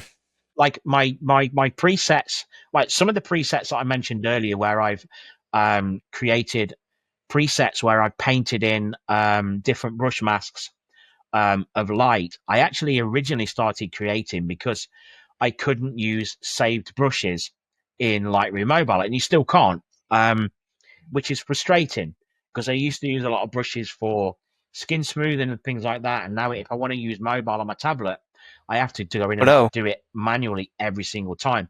Apart from now, they've introduced a Did lot he of the get cut new off? Oh, AI subject detect features that where you can do skin retouching and things like that much quicker. So it is now for me more of a usable tool, particularly on my tablet. Because I've got a Samsung Galaxy Tab S9 Ultra, like 15-inch, which is Also not Ooh. sponsored by Samsung either. Oh yeah. I'm Say not again, Tom? sponsored by Leica, but I wouldn't mind. But I wouldn't mind being sponsored by Lumix. I mean, if you want, just saying. that's fine. Yeah, Hey man. I think so I moved over to Lightroom Classic quite recently, probably the last Let's 4 or go. 5 months. I was using Yes. Photoshop a lot more, like the Camera Raw. I got in the Camera Raw years ago, and I loved features in Camera Raw, and then I was using sort of Lightroom more as a storage thing, so I could access my images and whatnot. And then Darren was like, "Yeah, go play with Lightroom Classic. You'll thank me." So I made the swap. I was a bit reluctant for quite a while to make that swap from Photoshop into Lightroom Classic, and then now I'm in there. I'm like, "Oh, I should have made this so much sooner," sort of thing. And it's it feels like Lightroom for me, even from day one. I loved it because I don't know, it felt literally like a digital darkroom. And I know that's originally why they created it and was their original concept.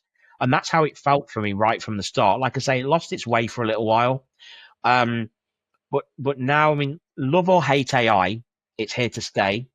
And I think if used correctly, especially some of the features in Lightroom and Photoshop now, they're AI powered, but they can really massively speed up the workflow, and it's not doing anything we wouldn't do already, like cloning things out, or if you really not got that room to step back any further, you can now extend an image and clone out power lines quick and easy, just like that. And it just helps us concentrate on the really arty stuff without getting bogged down in hours and hours on one image, cloning bits and pieces out.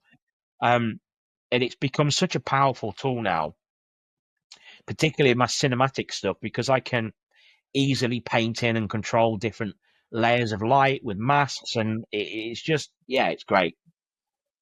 I just wish it was a bit cheaper. Yeah. I mean, unfortunately, I don't think Adobe's gonna change their pricing. And No, matter of fact, they're probably only gonna gonna get make things a worse. lot more. It's only gonna get worse. But you brought up AI, and I think this is a potentially hot take. I don't really have a problem with it in the editing process, but perhaps I only use AI to really just try to eliminate stuff in the background per Yeah, se, almost kind of like the yeah, same way that you do with Photoshop. It's like, yeah. hey, Same. Same. If it's there's like, something that, I still like to use a lot of the manual cloning tools where I can, but if there's something that I know that's going to struggle with or will take me way too long, then I'll switch to the AI gen version. And it doesn't always get it right, but it's very intuitive. yeah. And it just works. I mean, look, my editing style is rather minimal, mostly because I am fundamentally lazy. So I have no problem with my AI buddy just like removing like a can, like the monster energy drink like in the background on like some of my shots. Even when you use it to like just kind of like Photoshop it on like my film shots, I don't really think that there's a problem with that. Just so long as you're the one who actually shot the thing, and you're the one who pretty much did like 90 to 95% of the legwork. Yeah, AI is a useful tool in Photoshop for the like the mundane tasks of Yeah. editing that takes time and hours and can be like the level of frustration when you just want to get to the arty bit and the flair and how do you present this image in a really fun way. Like, I don't want to sit there removing everything from the background and cleaning things up. If AI can do that and do a good job, then I'm not going to be upset about that, because it will get better over time. The more it's used, and the more it will end up becoming a tool that becomes more used and very good at what it does, which will Oh then boy, get away. that's gonna be Yes. scary. Skynet is what I'm saying. Oh my goodness. Oh yeah. There we I go. mean, So, I mean, let's move on to events now. Shooting out and about at events in the US compared to the UK. I mean, obviously, I've not shot in the US. Some friends of mine have, some from the UK, and obviously some guys like yourself that I know in the US. Is it easy to shoot creative over there? Is the cool things around the venues? Are there any sort of restrictions within the venues or the events that mean there's certain equipment you can't use, lights, etc., or is it pretty easy? I think it's pretty relaxed. So I don't necessarily think that there is much restriction as to what kind of equipment you will bring. I mean, you've already seen like footage of like the guy with like a million lights in his backpack, so Yeah, that's pretty much yeah. kind of telling like what kind of cons you can expect at the US. So I don't think in terms of equipment you're really limited to. And even with like in terms of like locations, right? Because like you can go into something pretty picturesque, like say the Gaylord National Harbor in National Harbor, Maryland, and you have like a lot of space to work with, even outside the convention. And it's the same thing with Otakon. I've even in like Anime NYC. I mean, like I've seen people do like cosplay photo shoots like around like in front of the Brooklyn Bridge, like even outside of like the actual Javits Center. So I think from what I've seen and from my personal experience, I've never really had any trouble in terms of what kind of equipment I should be able to bring around. So like if I That's it then, Tom. We mean need to go yeah. to the US, mate. I mean, Yeah. it's already on the wish list. So I mean, look, you Yeah, just gotta the UK is a little bit stricter. Not at all events. yeah, I you mean, told me about the content, like what's it called, the creator pass or whatever. When I've heard yeah. about that So and read a little bit, like what the fuck is this? when I first started shooting at Comic Cons in 2017, things seemed quite relaxed. I was able to go there with pretty much whatever I wanted, um, a light stand, flash, or whatever. Shoot pretty much wherever I wanted. No issues.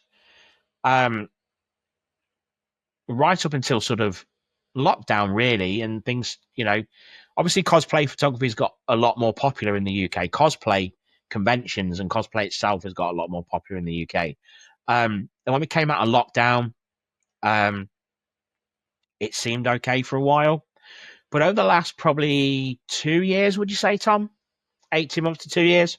yeah, sorry about Um, restrictions at events have seemed to get a lot worse over here.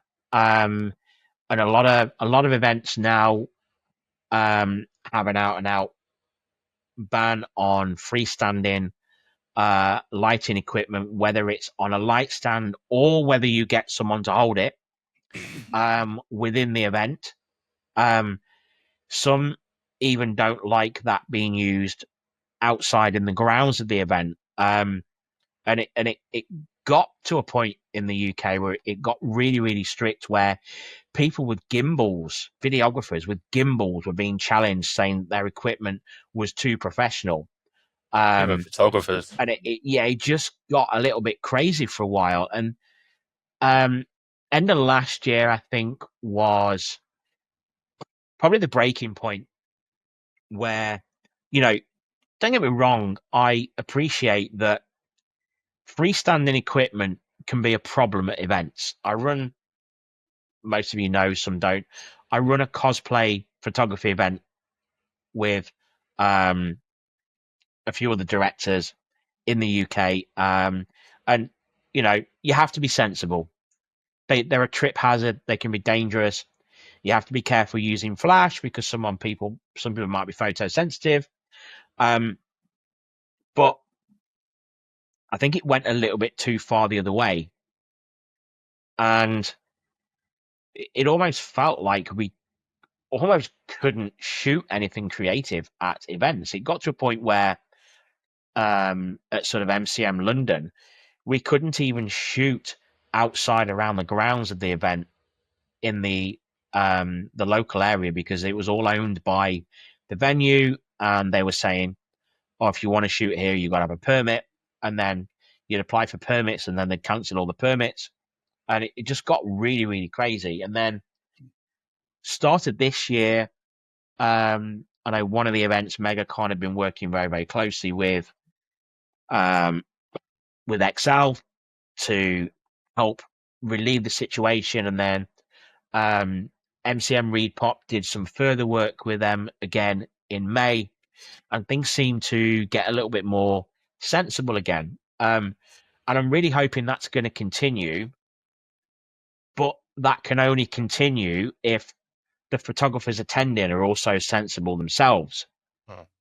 You know, like, we all want to be able to shoot creatively at events, but we've all got to bear in mind that there's thousands of people going to those events. We've got to be sensible and not cause trip hazards, not cause incidents with equipment, not cause incidents to anybody that might be living in the nearby area. So I think, you know, sometimes we take it for granted here how it used to be. And yes, things went a little bit too far the other way, but I think I've just changed the way I approach mainstream events now. I still shoot some stuff creatively. You saw some of the stuff I shot in May. I still managed to get some great creative shots, but I shoot a lot less. I now focus on using the events to network, create general content, BTS, stuff for the podcast, and just stuff for from the a bit event more of itself a, as well. yeah, almost from a bit more of a content creator side now, as well as networking, catching up with friends. You know, the mainstream events in the UK, MCM, MegaCon, etc., are still the biggest events where all your friends are in one location together. You know, there are lots more small events cropping up now, which is great. And I tend to use those events for that. And for creative stuff, I stick to photo cons like Secret Con. There's Camp Cosplay, that's another one set up recently in the UK. That's one that I'd really love to attend at some point. And then the rest of the time, I sort of focus on some of the European photo cons like Picvicia in Switzerland last year, at Volta in Italy. I'm doing Focus Cosplay in France in September, and I tend to use those events for the really creative stuff. And I'll probably shoot with like 4 cosplayers per day at each of those events, but most of those are like 1.5 to 2 hour shoots. Whereas mainstream convention shoots here in the UK, you're like 15, 20 minutes. Apart from May, when I shot with Marty Cypher from Bulgaria, and we were shooting for like 1.5 hours with her and Shamiku doing a really cool arcane set. But that's rare. It generally tends to be like 15, 20 minutes at cons here. So yeah, it got real tough to shoot creatively for a while, but it seems to be easing up a bit again now. I don't know what you think about that, Tom. I feel that it's almost like they needed to go almost too far to then work with us again. Because I feel like I almost wonder whether it got to the point where there was so many photographers wanting to shoot now here in the UK that they almost needed a bit of a reset to go, whoa, hang on, you guys. We need a bit of a reset. We need to think about how we can deal with this. And now they're sort of bringing things back a little bit more controlled, a little bit more sensible. It seems to be a lot more. Case, then there seems to be a lot more thought process from events now, also working alongside venues, because I think they're now starting to see what everyone else has been seeing, that cosplay is getting bigger, especially within the UK. There's more people who get into photography and doing cosplay photography, and that's now a part of events for some people. And I feel like they've started to come onto that, and I think they're going, right, how can we now keep everybody who attends the events safe, but also allow people to have this opportunity as well. Yeah, totally. Because there is that fine line between keeping the general public safe and everyone else going to an event Keeping the versus photographers happy. Yeah, exactly. It's not, and also we've got to remember that, whilst there's quite a few of us, we are a drop in the ocean when it comes to ticket sales compared to cosplayers, general public, because these aren't photo events. These are events with guests, panels, workshops, stalls. So you've got a lot of general public you've got to think about as well that might be there with kids, that might not want the kids in the back of photographs and things like that. So, I do get there's a lot to think about.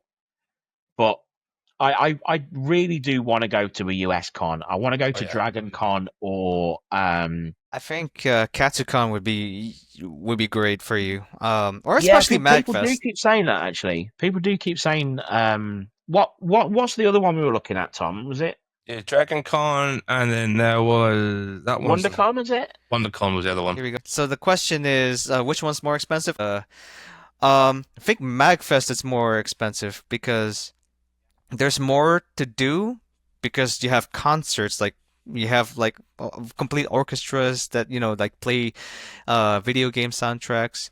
You also have concerts there. Of course you have raves and also like club stuff, but you also have a lot more going on, like say arcades, video game tournaments, and they also have like a couple sections where they do museums.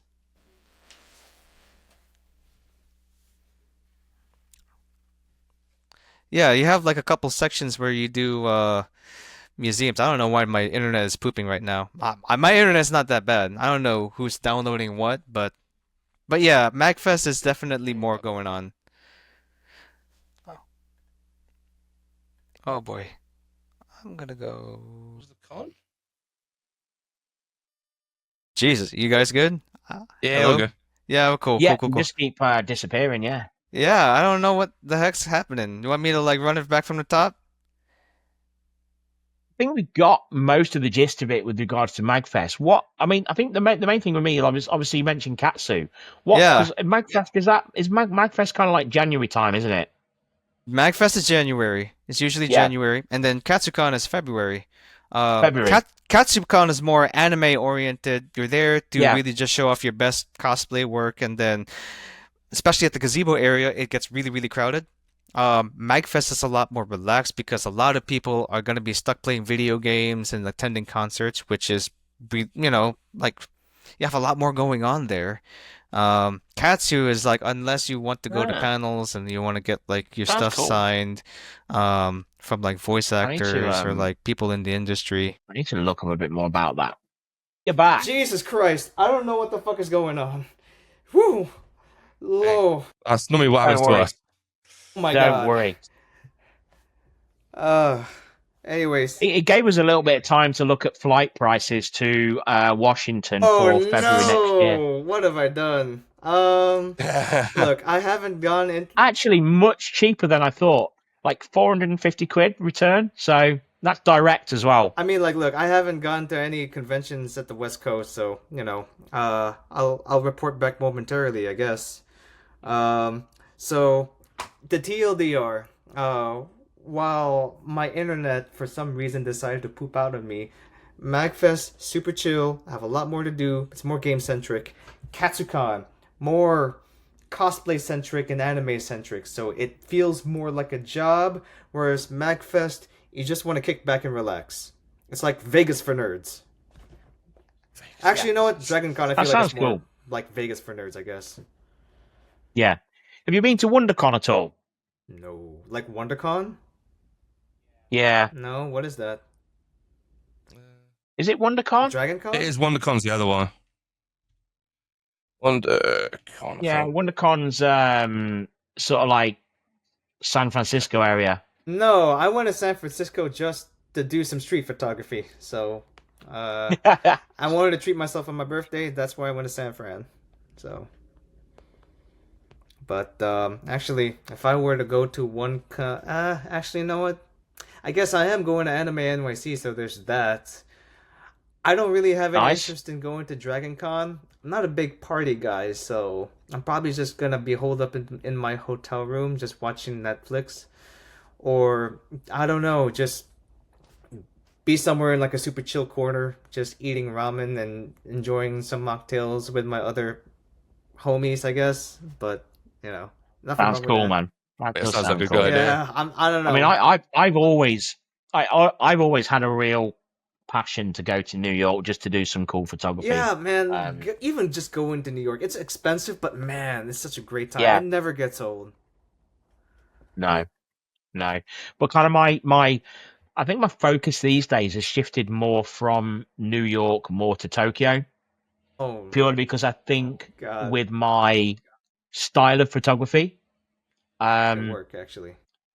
I think it will just work so much It better. would. And Japan is so much cheaper as well It is actually compared to New York. fun fact. I actually paid for my ticket, and I know I paid way ahead in advance, but I paid for around like $1,200 from my round trip from Baltimore to Haneda and back, and I only had like one stopover in Chicago, but it's actually not that bad so long as you plan way ahead in advance.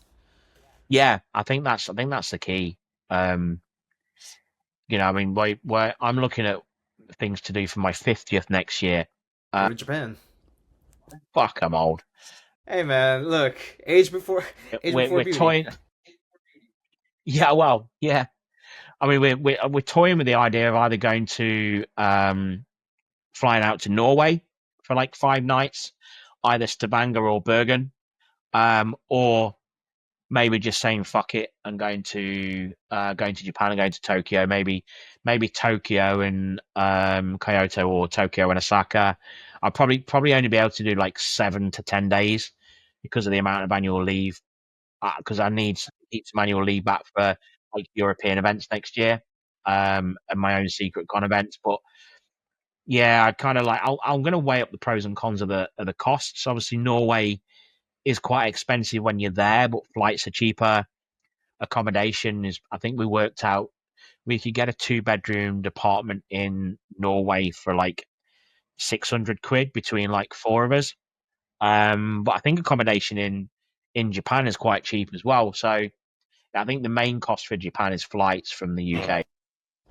Actually, if you were to go to Japan for around 10 days, there's a lot to do in Tokyo, and even then, I think you can do a good amount of day trips there. So, Yokohama, I think, is only just like a bop away from Tokyo. Yokohama is actually part of the greater Tokyo metro area, and even you can go to have like your own beach episode. And Tom, you might like that. Yokohama is somewhere that I looked at that I would like to go from a photography Mm-hmm. aspect, particularly some sort of nighttime street photography. Yeah. Um, Um, yeah, that'd just be fantastic. I'd love to go back to Japan. It's a beautiful place. Actually, Kamakura is another good option for a day trip. Kamakura, Enoshima. I think it's like about an hour away from Tokyo ish, depending on where you are. If you're like in central Tokyo, definitely be like an hour away from train. And even then, a lot of stuff is accessible by trains. Like the public transportation is just A1. It's yeah. So I actually got some questions when it comes to UK cons. If you guys don't Yeah, mind, go for it, man. man. Like, do you feel that Secret Con was a direct response to a lot of the restrictions that were put into place in, like, say, MCM London in the bigger cons? So when we set Secret Con up originally in 2021, we weren't really seeing the kind of restrictions we're seeing now. Secret Con really was sort of born out of coming out of lockdown, where people had spent a lot of time making and building cosplays that they hadn't had a chance to show off, and um, photographers that had spent a lot of time practicing and honing their skills in their garden, photographing Funko Pops in their bedroom at home.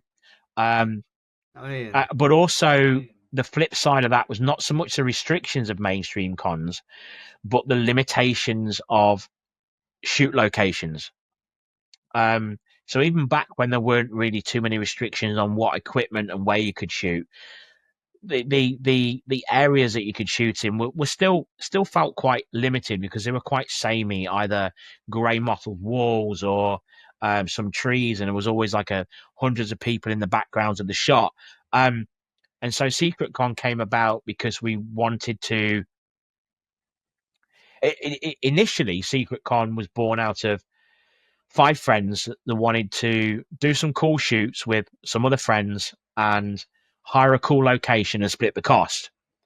And then we thought into it a little bit more, and the more people we spoke to, the more people that wanted to get in and shoot. And we were like, well, why don't we just hire a venue and sell tickets? And if we make a profit, we make a profit. If we don't, then we've had a great day shooting. So we set up a limited company because we knew we were going to be selling tickets. We were going to have people there. We wanted to do it right. We wanted people to be safe. And we thought, well, for the sake of 50 quid to register a limited company, set up all the tax stuff, all the insurance stuff, do all the health and safety stuff. Part of my job is health and safety anyway, so that part was easy.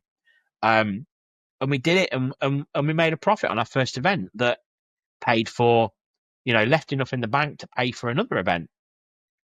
And it kind of snowballed from there. And I think what we've seen as the face of cosplay, certainly in the UK, is changing, and more people now want to get nice photos in stunning locations of the cosplays they've spent hours putting together, hours building, planning, whatever route they go by to get their cosplay together, away from all the hustle and bustle of a mainstream con. And I think that's why also things like Camp Cosplay have become so popular very quickly. Cos Expo used to be another event in the UK they had some panels and workshops, but they were very, very tailored to cosplayers and photographers. But it was more of a very almost a hybrid photo con. And I'm gutted that they sort of wound things up in sort of like 22, 23 maybe. Because that was one I used to really enjoy going to. So now really in the UK, it's just ourselves and Camp Cosplay. The European photo cons is obviously another thing, and they're becoming increasingly more popular with people from the UK as well, because they follow a similar sort of thing to Secret Con. However, they are multiple locations around a whole region. And you're talking like castles, abandoned factories, Yeah. Holy waterfalls, shit. like just fucking stunning stuff. Yeah. Even the Alps. I just wish we could do something like that in the UK, but venues in the UK are a lot more sought after. You don't often get a collection of venues in a region, and 2, venues in the UK are fucking expensive. It's like doing Secret Con is amazing. We love doing it. And people say to me all the time, "Oh, have you ever thought about, could you quit work and make Secret Con a full-time job?" And yeah, we'd love to, but venues in the UK are so fucking expensive. We don't make enough money out of it. We make enough money to get by and pay for future events and a little bit of money to invest back into the business, but we make very little profit from it. We mainly do it because we love doing it. But yeah, so to answer your question, it didn't necessarily come out of the frustrations of the restrictions because they weren't there back then, but it did come out of the frustration of the lack of interesting and creative spots to shoot at mainstream cons. And I think that's one thing that's always attracted me to some of the US cons, is that the areas to shoot always look far more appealing.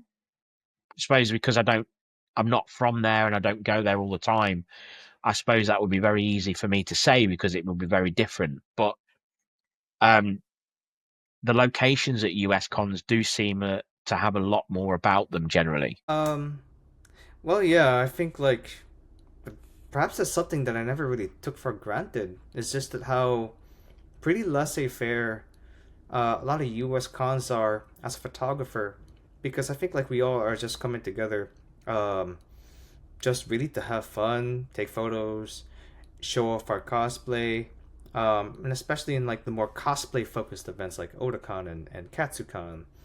I mean, like Dragon Con to an extent. I've never been, but even like say Anime Expo or whatever. Where do you guys think? Where do you foresee like the future of UK cons? What would you like to see personally? What would I like to see? I'd certainly like to see. Well, I don't want to cut the throat of my own business here. But I would like to see some more photo cons. But I would like to see an introduction at some of the mainstream cons. Some space set aside to have sets for photographers to use. I mean, or even if events were open to the idea of having sets in certain set aside areas at mainstream events, that would be great, because I've always wanted to offer a service whereby, you know, through SecretCon or through Cosplay Togs and All Things Nerdy, we have space at a mainstream event where we build an arcane set, or we build a cyberpunk set or something like that, and give people a creative space to shoot. But it's just something we don't see in the UK. But if, you know, anyone from MCM or MegaCon are listening, if this is something you would ever be open to, feel free to reach out. It's an idea that I've had for quite a while, that I'm not sure if there's really an appetite there from the mainstream cons to offer that sort of space, and if there would be, on what terms it would be. But I think it could be a real draw and a real good way to get photographers and cosplayers working in tandem with the events, and it would give the opportunity for the events to make sure that things are shot safely, but also it would give the appetite. It would satisfy the appetite for the photographers to be creative. It'd also be good in a collaboration point with not the venue, but the organization, so MegaCon, MCM, where we've got obviously the creator pass system in the UK with things where they want people to be creating content whilst at the event. Now, if they worked with Secret Con type or us hit over in here or something else, to have like an area set aside for these sort of set built bits and pieces, then they're naturally going to get the growth of the collaboration process between creators and photographers and just the general public, because there's something different and cool at a venue. Other than just I know a warehouse. MegaCon have kind of moved slightly in that direction. MegaCon have a lot of sort of backdrops and little things set up, but I always find the lighting in those areas is very poor, because venue lighting is extremely poor, and obviously they do have the rules for obvious reasons that you can't use standalone lighting indoors. So it makes it a little bit more difficult from a proper photographer's perspective to be able to utilize those spaces creatively. Whereas if there was an actual set built with lights, LED lights, things like that, that was a great, or multiple sets with, you know, a great creative space, I think it could be a real pull for events, and it would stop the need. Photographers wouldn't want to take lights indoors because they just go and shoot at these sets. And I think it could just be a really cool thing to see. Yeah, and also, it sounds like is it really true that the cosplay scene in the UK is really only just getting started? I wouldn't assume so. So I wouldn't say it's just getting started, Yeah, but but it's still relatively when new, I joined it, ain't it? yeah, when I joined in, I started shooting cosplay in 2012, but didn't go to my first event till 2017. And I have seen the popularity of cosplay. I would say, like, between 2017 and 2019, I did see an increase in the amount of cosplay photographers, but it was a small increase. And since coming out of lockdown, I've seen a massive boom, like quadruple the amount, maybe more, of cosplay photographers all of a sudden going to events. People that used to shoot fashion or normal portraits or landscape all of a sudden are coming into cosplay photography. And the same with cosplayers as well. It just it seems to have boomed massively since lockdown. Like you go to an MCM London now, and you go on a Saturday and you stand at the top of the stairs and you look down on the outside area, and it is just a sea of people. You can't move. Like, whereas back in 2018, 2019, it was busy, but you can still walk around, you can still shoot. It is massively popular now compared to what it used to be. I think we probably started quite late in the UK compared to the likes of the US. Well, I only got started in 2019, but I can't help but get the sense that, do you guys feel that we're currently riding this kind of golden age of like cosplay culture, like with cosplayers like just proliferating everywhere and people getting into cosplay photography? Have you ever thought about that? It just popped into my head like that. I think we probably are. I think we Holy probably shit, are. yeah. And I yeah, think there's a massive change in it as well, and it's not just conventions. I think with the likes of social media, Instagram, TikTok, influencers in that sense are taking on more of a role. But there's so many people who are influencers who do essentially cosplay as well. But we're also seeing a lot more of a boom of cosplayers going to movie premieres and being invited along to these premieres as characters and just cosplayed as characters from that film, which you look back, maybe 5-6 years ago, you wouldn't necessarily, might see the odd cosplayer, but it'd be more the general public being barriered off whilst you have the red carpet thing. Whereas now you're starting to see more influencer type people as well as cosplayers attending these events. I think that's because you're getting more brands and film companies and, like Disney, they're all getting involved with the cosplay community and engaging with the cosplay community now.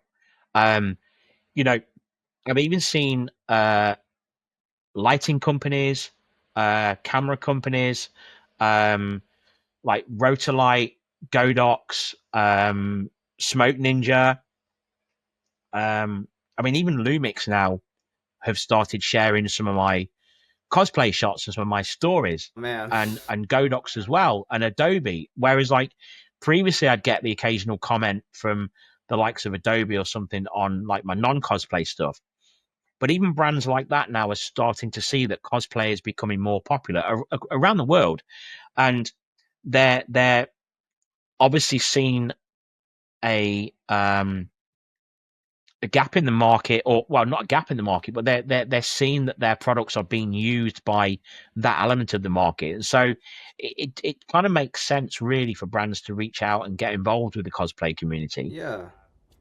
And I think you probably hit on something there, Miguel, and it probably is, we probably are riding the wave of the golden age of cosplay and cosplay photography right now. That would certainly ring true with how quickly SecretCon gathered pace and gained in popularity. I think we came about just at the right time.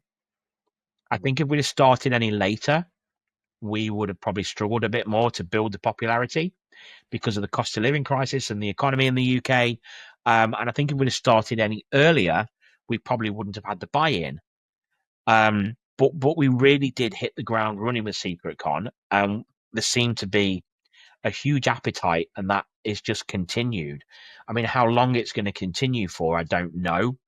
But it is really exciting to see, and it's really exciting to be a part of.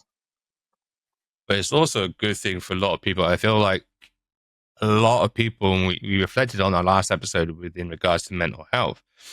I think a lot of people are putting that talent and that process of making things and doing stuff for their own well-being as well. And they found themselves, potentially people for years, probably feeling a little bit like I've got to hide that geek, the inner geek or the inner nerd, and kind of hide away from society and can't show that. But now it's like it's all of a sudden become cool to be the geek or the nerd and doing these things.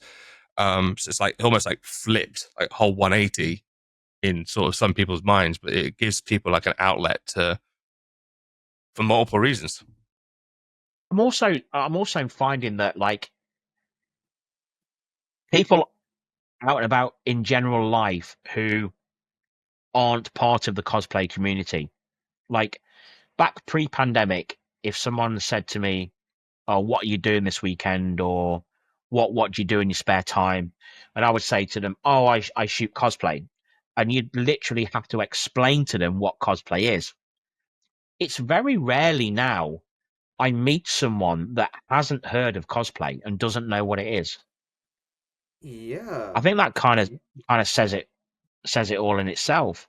I don't know if it's because of a lot of like established IPs like Marvel and DC really just like hitting their strides at the cultural zeitgeist a lot more than they did back in like the early 2000s, because I think like Yeah, back then yeah, I think you're they right. still had like a lot of room to really just experiment and really just kind of, still, yeah, they were still established, but they took a lot more, I guess, like more creative liberties, especially like under the guise of like certain filmmakers like Sam Raimi with Spider-Man and Christopher Nolan with the Dark Knight trilogy. But now, like how everything is just kind of everywhere, especially with streaming services, it's like I think like a lot of like the geek stuff has is already like out there in the zeitgeist, and I think that's just been very interesting, very interesting to watch. So I don't really know like where cosplay really just the cosplay culture goes from here. Where would you guys like to see it go?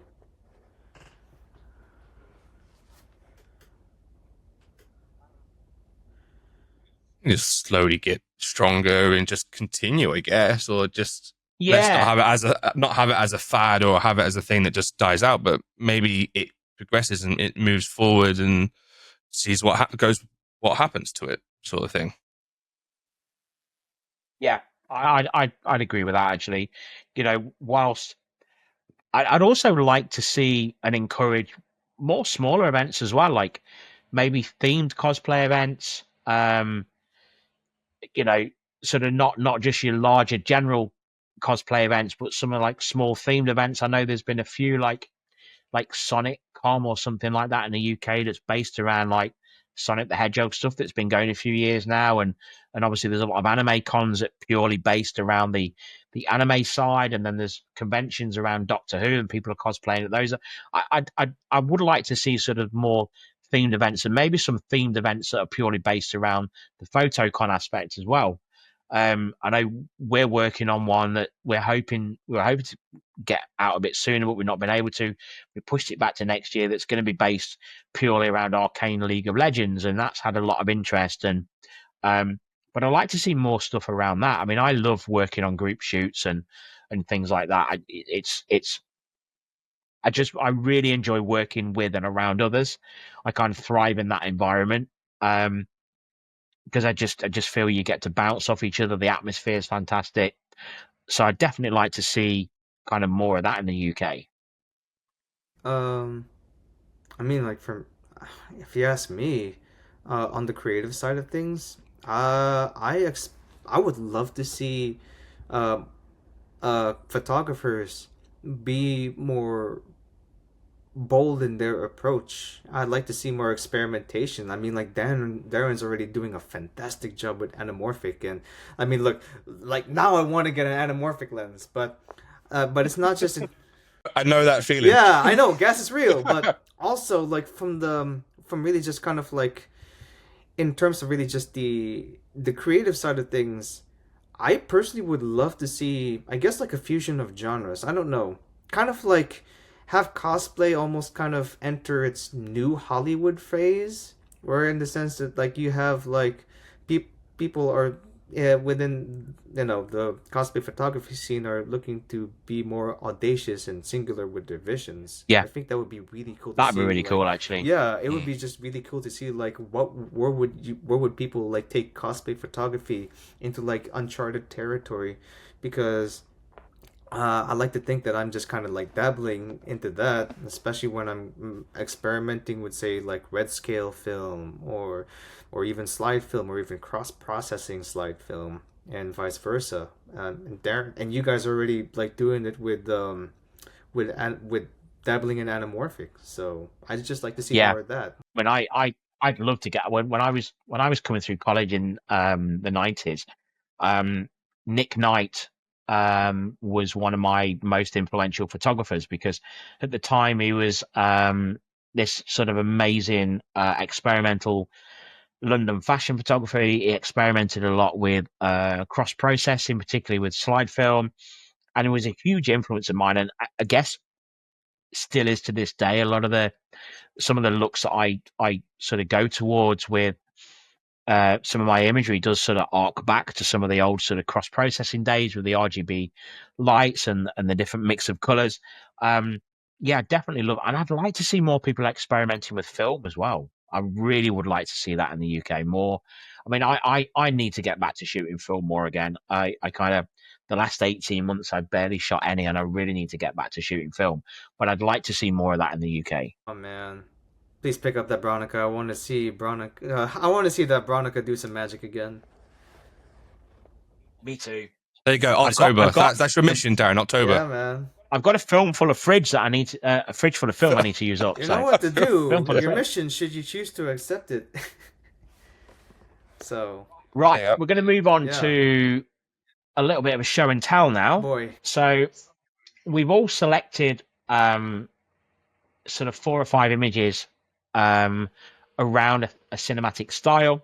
Not necessarily all related to each other, but ones that we all feel proud of, that tell a story, that we feel a little bit passionate about. So if Tom is, I am ready. Available and ready. Whose photos am I sharing for? We're going to start with Miguel. We're going to throw him in. Throw him in the deep end. Oh, no. Yes, go on. Oh, Jesus. All right, whatever. You are the star of the show. Now let's just see if I can get this to work. Thank you. Oh, man. And here we go. Oh, yeah, that one. A lot of people seem to like that shot, apparently. This was taken. So talk us through. We'll keep each image fairly brief, but just talk us through, the achievement of this image. Any thought process, any specific techniques you used, any sort of special or unusual circumstances for each image that got you to where you are now with it. All right. So for this one, this was Glinda from Wicked, or should I say Galinda, but she changed her name to Glinda from Wicked. I don't know. Anyways, this was taken in Katsucon of this year, and I'm also a sucker. Beautiful. I'm a sucker for symmetry, and this was shot on 6x7 medium format. Same. Yeah, this was shot on 6x7 medium format film with my RZ. So, like, one of the things that I love about working with medium format is not just like the way that you shoot portraiture, but also you get so much detail whenever you shoot wide. And I feel like not a lot of people tend to shoot wide when it comes to like big conventions. And I came in pretty much early in the morning. I had on me some Cinestill 400D, and I just wanted to get some warm-up shots. And this was really just how just this mini shoot kind of came into fruition. I just wanted a cosplayer to really just position herself in between those two giant mirrors. I thought they would make for some really interesting composition, and lo and behold, it turned out to be one of my favorite shots of Katsu. And I didn't even realize they were mirrors. I thought they were windows. Nah, they're mirrors. At first glance, I thought It's reflections. So I don't know. Like I think that the fact that they were mirrors, it really just adds a lot more depth to the image. On top of that, you already have like the Glinda cosplayer with her, like with her pink dress, really just creating like this interesting like one point perspective and contrast to like everything else, and also like the green shrubbery in the mirror in the reflection also just adds a little bit more to the image. I think it's pretty cool. A lot of people liked it, and I'm proud of it. So yeah. Right, what we got next? So Uh, I actually shot about a third of Katsucon on black and white film. I shot the entire convention on 6x7 120. Um, this was one of like my black and white shots, and what I personally love about the image is that it almost kind of feels like a good meeting point between different genres, because it is cosplay, but I think many can make the argument that this feels very much like a street photo, because it's very candid in its nature. You have like the cosplayer in the foreground, who's Robin from Honkai Star Rail, and in game she's supposed to be kind of like this pop star, and in the background you see like this photographer like ready to like take the shot. And you know, it almost kind of feels like a double entendre in the sense that um, you're capturing kind of like a very candid moment in an anime convention, but this also very much feels in line with the character because she is a pop singer, and this almost kind of feels like a paparazzi like just taking a photo of her, and she's just really just getting ready, like it's like second nature to her. And the fact that it is shot on black and white film really just makes the image feel very intimate. It's like you're just really just seeing a snapshot of it. That's what I love about it, personally. Oh man, oh man, wow. yeah. Now that's got some wow factor. Yeah, this was taken from my recent Japan set, Where the Cherry Blossoms Bloom Part 2. Um, and this was taken in Miyajima, which is an island just off the coast of Hiroshima. It's actually known for the orange torii gate that's seemingly floating in water, but I think the best time to really explore it is during low tide, where you can actually walk alongside the torii gate and even just kind of just and even just touch it. So I was considering like sending you the shot of like the torii gate in the background, but I think the sunset is actually a lot more cooler, because I tend to really just shoot towards the sun. I really want to try to embrace the lens flare, and what I think what really just resonates with me in this image is that it almost kind of feels like you've already crossed some kind of like threshold into like another universe. It has like a very otherworldly nature to it, and you also notice that the aspect ratio is wider than it is tall. And the idea is that I like to capture Japan in the 2.2 by 1 aspect ratio, which is the aspect ratio used for 65 millimeter film. I wanted to shoot it like as if I was shooting like an old school Hollywood epic, because that was really like the medium that was used to shoot films like Lawrence of Arabia back then. So in a way, it was kind of like a homage to that. But I also think like the wider aspect ratio just lends itself to a very cinematic it's image. stunning. I mean, it's it hits me because it's very similar ratio to when I'm shooting Anamorphic on full frame, which is I think it's 2.41 to 1. You know, which is just a stunning ratio. But yeah, I love that just I could just have that on my wall. It's beautiful. Thank you, man. Thank you. I love the mood in the sky as well. Like you've got on the side, you've got the darker clouds and the sun kind of just peeking over the mountains. Yeah, but having that even though you're reflection off the shooting into clouds. the sun, you've still got a lot of dynamic range going on there. There's a lot of detail. You know, it's not like a silhouette image. I mean, I love shooting into the sun with a lot of stuff I do, particularly outside. If I'm shooting in bright sunlight, I tend to shoot into the sun and then use flash to sort of get that golden effect, but then still get some light on some key aspects of the subject. And yeah, I am a bit of a sucker for lens flare, I must admit. Yeah. Same. Oh man, that's such like just that day trip in Miyajima was such a great time. If you had more time, if you give yourself a little bit more time to go to Japan, definitely go to Hiroshima and take a day trip to Miyajima and just spend the day there. You won't forget it. So, okay, so this was shot at Otakon last year, and it was not my best time because I was just kind of getting exhausted with the atmosphere. I don't know, like what's going on with Otakon per se. It's an anime convention in DC. It's actually one of like the longest running US cons. I shot this with my Hasselblad, and this was just kind of like a shoot that me and a couple cosplayers did like on the spot. Um, so it was really kind of like the only like photo session that we did. I didn't really like promote myself to like book any photo shoots because I really just want to go around and do some haul shots. But this was probably like the best shot that I took, because it really just captures like the essence of Makima and Denji, and they were really leaning hard into like their respective sensibilities. I also think that we shot in a pretty good location, even though it was sweltering hot. Like everybody involved managed to pull through. Thankfully, they all managed to stay hydrated. The Makima cosplayer actually saved me from dehydration. She just gave me like like a bottle of water because I ran out of water in my canteen and I was about to fucking collapse, and she just gave me just a little bit of energy to like pull through. So we shot this on both Cinestill 400D and Kodak Tri-X 400.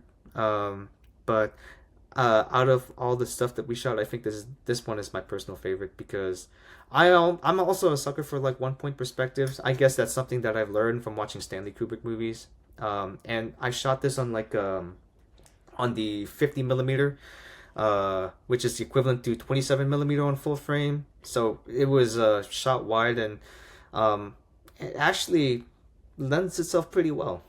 So yeah, and also if you see like at the bottom right hand corner, you see like a little bit of like light leaks there, which I think just it's like a nice little cherry on top. Yeah, I just adds to it. Yeah, man.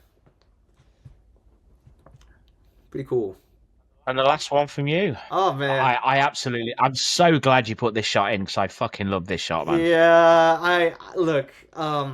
I had to put it in there because we're both big Blade Runner fans. So this was from. It's just such a Blade Runner 2049 vibe. Yeah. Oh my god. So this was from my shoot from my set called The Ronin and the Shinobi. I did envision this to be a very much a Blade Runner inspired shoot, and then like another friend came along, and we decided to just really just do our own spin on it.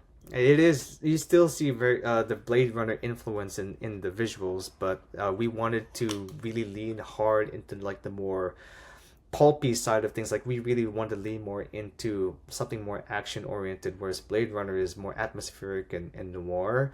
And so I shot this on my Mamiya RZ67, and this was actually shot on lomography Lomochrome red scale. So it was shot on red scale film. For those who don't know what it is, basically it's that you shoot on the opposite side of the film. So instead of exposing the emulsion side, you're actually exposing the base, and that's how you get the effect. This was actually shot in camera. So oh wow, yeah, so like the reds like are just naturally scanned in. All I did was just like, hey, I just bumped up the saturation, I just did a little bit of touch up, just cleaned up some dust. This is what it looks like when you actually shoot on the other side of the film. So it's pretty cool stuff. I had a lot of fun shooting that day. Nice. Nice. On to me then, I guess. Man, here we go. I need to share the right page then. No? I got 2 sexes. I think the Japan shot is the only one that's not shot on film. That was shot digitally. So Right. Was that on your S5 or your Fuji? no, I shot the whole thing on like my Fuji X-H2. So I didn't shoot it with this lens. I just got it, but I shot on like the 16 to 55 f2.8 kit lens. Oh, that's beautiful. I love that. Cool. So yeah, this is from the Hannibal Beach shoot with Spores Productions that I mentioned earlier. That where like I'd gone like the whole weekend really struggling, creatively, mentally. Honestly, if we weren't in the middle of nowhere in Wales, or I drove, come the Saturday night, I'd have just jumped in a car and driven home. I was just like really not in a great headspace. And then um, I was there to obviously shoot stills content, but also um, to help light scenes for the videographers. Um, so I almost spent the whole weekend as a gaffer, almost, if you like. Um, so it's like, but I just wasn't feeling it with my own shots. And then Sunday started to come together, and I knew we'd got this particular scene in mind, and this had been playing on my mind all day. And all of a sudden, something clicked. I worked out what I was going to do, how I was going to light it. And this was based on a scene in the actual series Hannibal. And we shot it very close to a beach, sort of on a hillside overlooking a beach. There was myself, another photographer, Brookie. In fact, there was a few of us actually, photographer wise, and myself, Brookie. God, there was quite a few of us, as well as James, videographer, Dr. Weru. So I basically decided how we were going to light it. This was lit with two LED heads, one very, very strong from the right hand side to give almost like a moonlight or a lighthouse kind of effect, and then a very, very faint rim light from the upper left. I shot this on Anamorphic. This was on my S5, but with my Super 35 50mm Anamorphic. Yeah, and as soon as I lit this scene, I knew it was gonna sort of hit the right spot. And as soon as we started shooting, we got some stills, we got some video, and we sort of shared back a camera with the team, and everyone was just like it was just like one of those like everyone stops moment to like kind of realize that we'd captured something we were all really, really happy with. It was a massive team effort. You know, I'd got like 2 or 3 people on lighting. Um, the Spores team did all the makeup. We'd got people there as safety just to make sure that people weren't too close to the edge. Because in this scene, there's a scene where in the series they actually fall over the edge of the cliff, so we wanted to get that as real as possible, so we got some falling shots, but we wanted to make sure we weren't so close to the edge that they'd fall off, so we'd got people there to sort of grab, and it was a huge team effort. And yeah, I do love working on sort of large scale projects like this. It's just that whole weekend up until this point, I was just like my head was in a bit of a mess, and then all of a sudden everything kind of clicked into place. And we got this, and the rest of the scene worked out great. And then the rest of the year, I've kind of like felt much better about what I shoot again. It's just one of those things, like, you know, we all go through times of like creative block or times of like little motivation, and we would sometimes wonder like what the fuck we're doing here. And then all of a sudden, like something will just click into place, and here we go again, kind of thing. Well, I just want to say that You did a really fantastic job with the color palette in these shots. I think the reds in particular really stuck out. And what I like about it is that it's just like the colors are just saturated enough to really just elicit some type of emotion. It doesn't So really get in the way. we shot this. We because we'd got some other beach stuff to do. We shot this earlier, sort of in the sort of very early evening, late afternoon. But we needed to make it look like it was shot at dusk almost. So there was various sort of lighting techniques used to make it look like dusk, and then obviously during the editing process, the color palette that I chose and then we shot the stuff down on the beach probably about an hour later, where it was starting to go dark. And so I then had to match and change and tweak the lighting and the color palette for that stuff to kind of match this part of the scene as well. So that was quite tricky. That was a bit of a challenge, but it was also really fun to work on. Man, banging job, man. What we got next, Tom? Oh yeah. Ah, Oh, more anamorphic yeah. goodness. So yeah. So when I knew I was going to go to Norway, well, say I knew I was going to go to Norway, it was booked like 18 months in advance, but I'd always planned I wanted to capture some shots of my trip. And I wanted to do something a little bit different. I don't do much landscape or scenery stuff, but I wanted to kind of embrace it in my style of shooting. So I wanted to take my general style that I use for shooting cinematic stuff and take it to shoot some stuff in the scenery and landscapes. So we knew in the itinerary that we'd be sailing into Olden as one of the ports. Olden is an absolutely mind-blowingly beautiful area, and you start to sail down the fjord early hours of the morning, and as the sun comes up, you're still sailing down the fjord as you're coming into Olden. And it's one of the most spectacular things you'll see on the cruise. So I'd already planned that I was going to get up really early to photograph these scenes. And so we got up about 4:30 in the morning. We'd booked a balcony suite just so that I could get these kind of shots. Babe, trust me, it's worth the money. It is. Honestly, it was money well spent. And I got some shots where I hadn't got the ship in the shot as well, some more scenic shots, but I chose this one because it having the ship in the shot for me almost tells a little bit more of a story. It's like maybe like an opening scene or Yeah. a mid scene change in a movie where it's telling a story. It's just, and again, I went for the natural flair on this lens, specifically because I tend to favor shooting to the sun quite a lot these days. And it just, for me, it just works really, really well.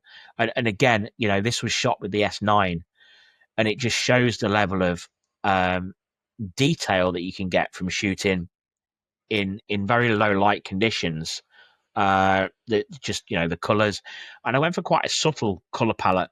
I didn't do too much color grading on this, just a very subtle film style grading on this, and then obviously the D squeeze, and that is pretty much about it. I will say this almost kind of feels like it's like what you said. It's almost kind of like a introduction scene where it's like you're just waking up and then like the camera just like pans towards the Yeah. sunrise from like the balcony to that. Exactly, yeah. It's pretty fucking cool, man. Thanks, man. Anamorphic again. So I'm sensing a pattern. this was shot at Picbisha last month in Switzerland. So a European Photocon. It's not an event I'd been to before, but honestly, it's such an amazing event. And again, I've said about the European cosplayers so many times before that they are just such a pleasure to work with. I love UK cosplayers. Don't get me wrong.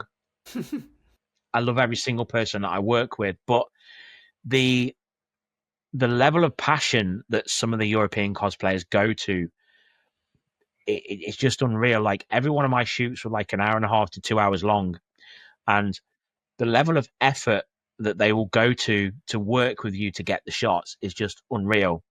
And these were based on Last of Us Part 2. It was set in an old abandoned factory, which was one of the locations we could use for Picvisha.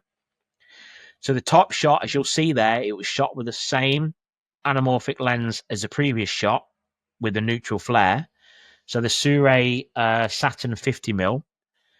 But as you can see, it's got a double flare. You've got a sort of white flare and then a blue flare immediately underneath. So the neutral flare tends to take on the color of whatever light source is being shined at it, which is one of the things I liked about the idea of the neutral flare. The blue flare is a bit of a one-trick deal. It's blue, it's always blue. Whereas the neutral flare will take on the characteristics of the color of the light you're shining at it. And I really liked that idea. It does take a little bit more to get it to flare, but when you do, it hits really, really nicely. And then the bottom shot was shot in an old office. There was like an old office with Perspex windows and this door that got an old Perspex sheet, the residue of some old stickers and some graffiti on it. And we decided to shoot through it.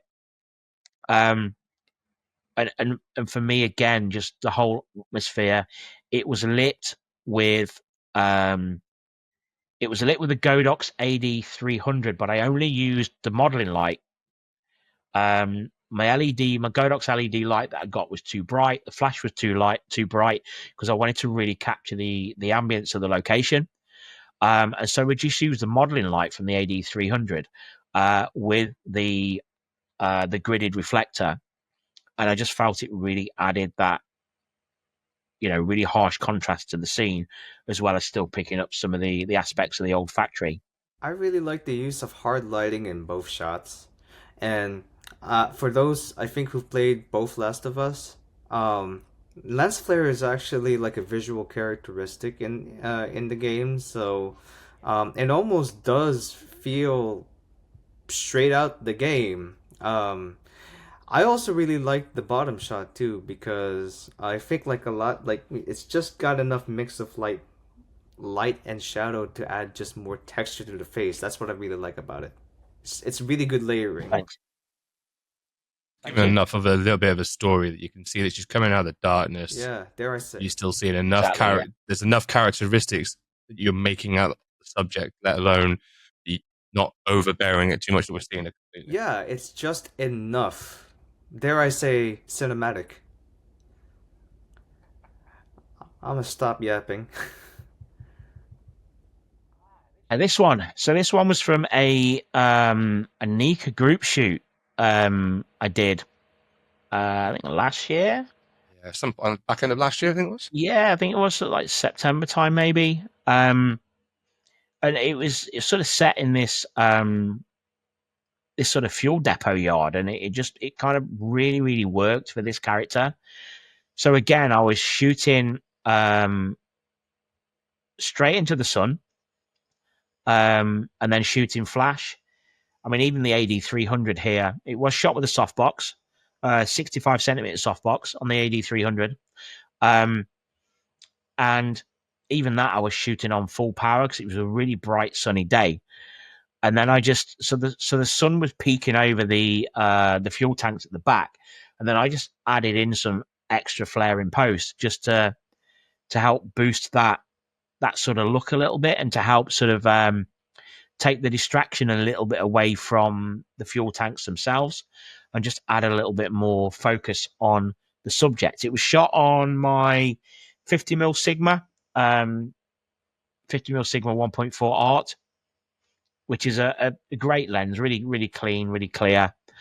And I just feel like it's a nice sort of, I call this a semi-cinematic shot. It's kind of action, but I wouldn't say this is like fully cinematic. But I'd say this is a bit of a halfway house, a bit of a hybrid shot for me. So it gives a kind of a flair of like a cutscene from a video game. Yeah, In senses Yeah. of it. 'Cause you've got that really nice bright textured colors in the background that you can still make out the piping. So it reminds me very much a bit like an Apex Legends or Yeah. along that sort of line is what I get that sort of vibe from. What I really like about this shot is that the way that you use the Godox to complement, just shooting against the sun in the background. I think it's very. I don't know how to use off-camera flash, but I think like the way that you explain the lighting setup and you're really just looking at the results of the shot here. It's really just a banging job. It almost feels like the lighting is just organic, but it has like a it still has like a degree of like glamour to the shot. It's almost kind of as if like what Tom Yes. says, like it's almost Yeah. kind of like straight out of the video game. It's like I just pulled a 5-star, yeah.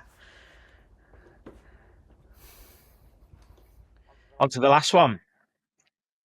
Yeah. So Woo. this one, Any this one for me was shot at MCM Birmingham. Launders. Troy and Charlie had told me that they were going to do Hot Fuzz. Did you guys get some And- cornetto after that? After doing that shoot? We did get ice cream. We couldn't find cornettos, but we did get ice cream. Oh man. And so they said they were going to do this cosplay, and they wanted me to do a shoot with them. And they were like, "Right, where can we shoot?" And we were sort of shooting outside the con halls. And I said, "You know what?" I said, "Let's go to the NISA. Let's go to the NISA shop in the convention center." And they were like, "Do you think they're going to let us shoot in there?" I was like, "I'm fucked if I care. I'm not even going to ask. Let's just do it." So we rocked up in the NISA, didn't even ask permission, and just started shooting. No artificial light. This was all shot with available light in the store. Holy All shit. shot with a 50mm. And we just made it work. I said, "Look, guys, we're going to have to do this quick and without disruption." And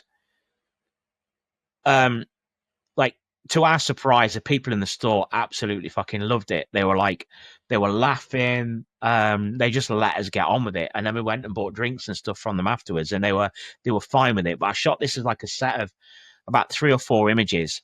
And we shot it as a bit of a laugh. And then when I looked at the back of camera shots, I was like, you know what? We've got something really good here. So when I got home, I decided to spend a bit of time on the color grading. Probably more time than I would normally on color grading con shots, because I wanted them to be a little bit representative of the movie.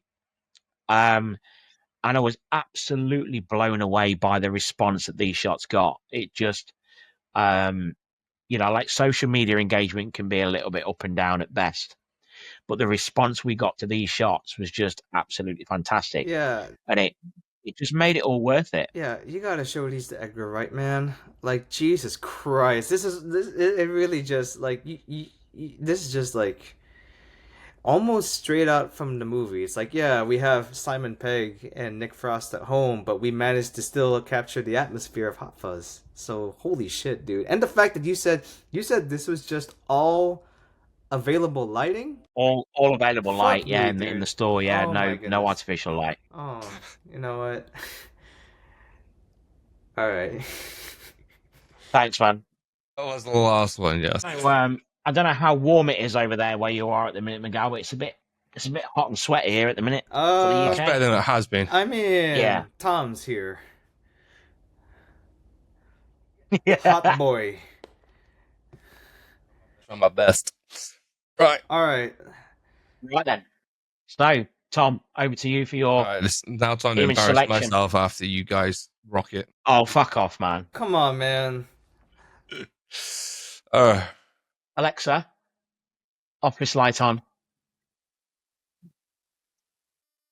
Oh, that's actually pretty cool. Thanks. Fucking, I love that, man. I like that. So this is a shot this was shot down in Birmingham MegaCon early this year with Darren. Cosplay is Annie and Cunny Annie. Actually, with this shot, I think at this point we had no flash and no hard light. This is just purely ambient light, and then the light fixtures you see across the top of the roof around these sort of bits here, which is really quite cool because down that alleyway they've got red and pink, red, and blue sort of lighting, and that's kind of how we got that nice little lighting on Annie's face and across her body, just to give that real sort of eccentric mood from the Arcane series.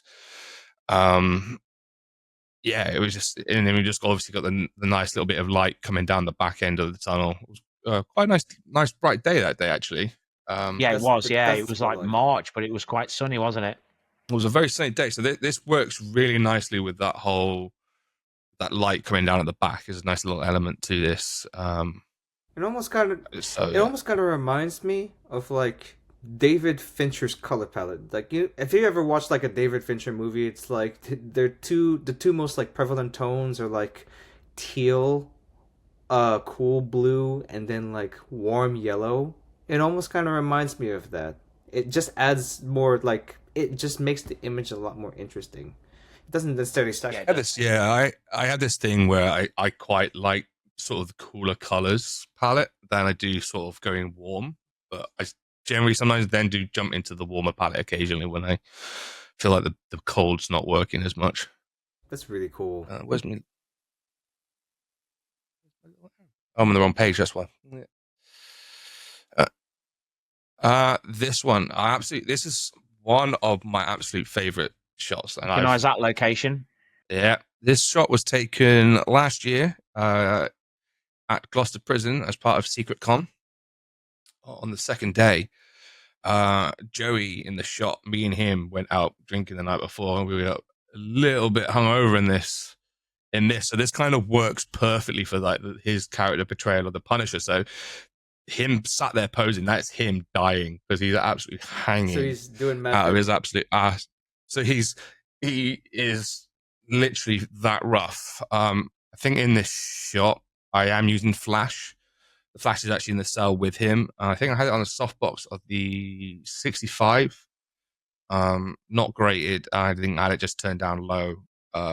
Just enough that we got some sort of light presence on Joey himself, and then kind of using like is in the sort of looking into the cell at him to kind of frame it a bit.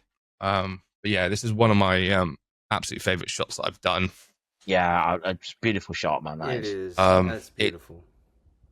We were actually just wandering around and we just saw this cell and this chair just sat in that cell, and it was one of them moments where you kind of look and go, it clicked, and we both just looked at it and went, yeah, that's perfect. That's what we're looking for here.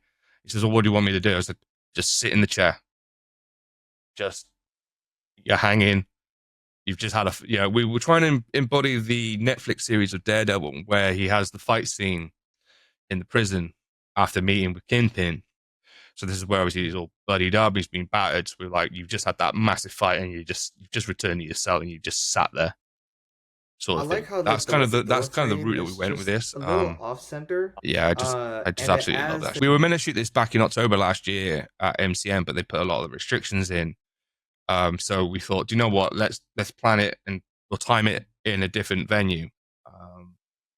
And the venue we were up in Castle last month had this really cool underground corridor.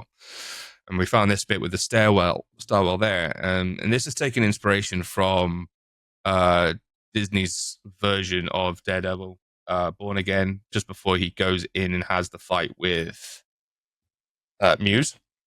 Like how it's mentioned as the Disney version of Daredevil instead of just like singularly Daredevil.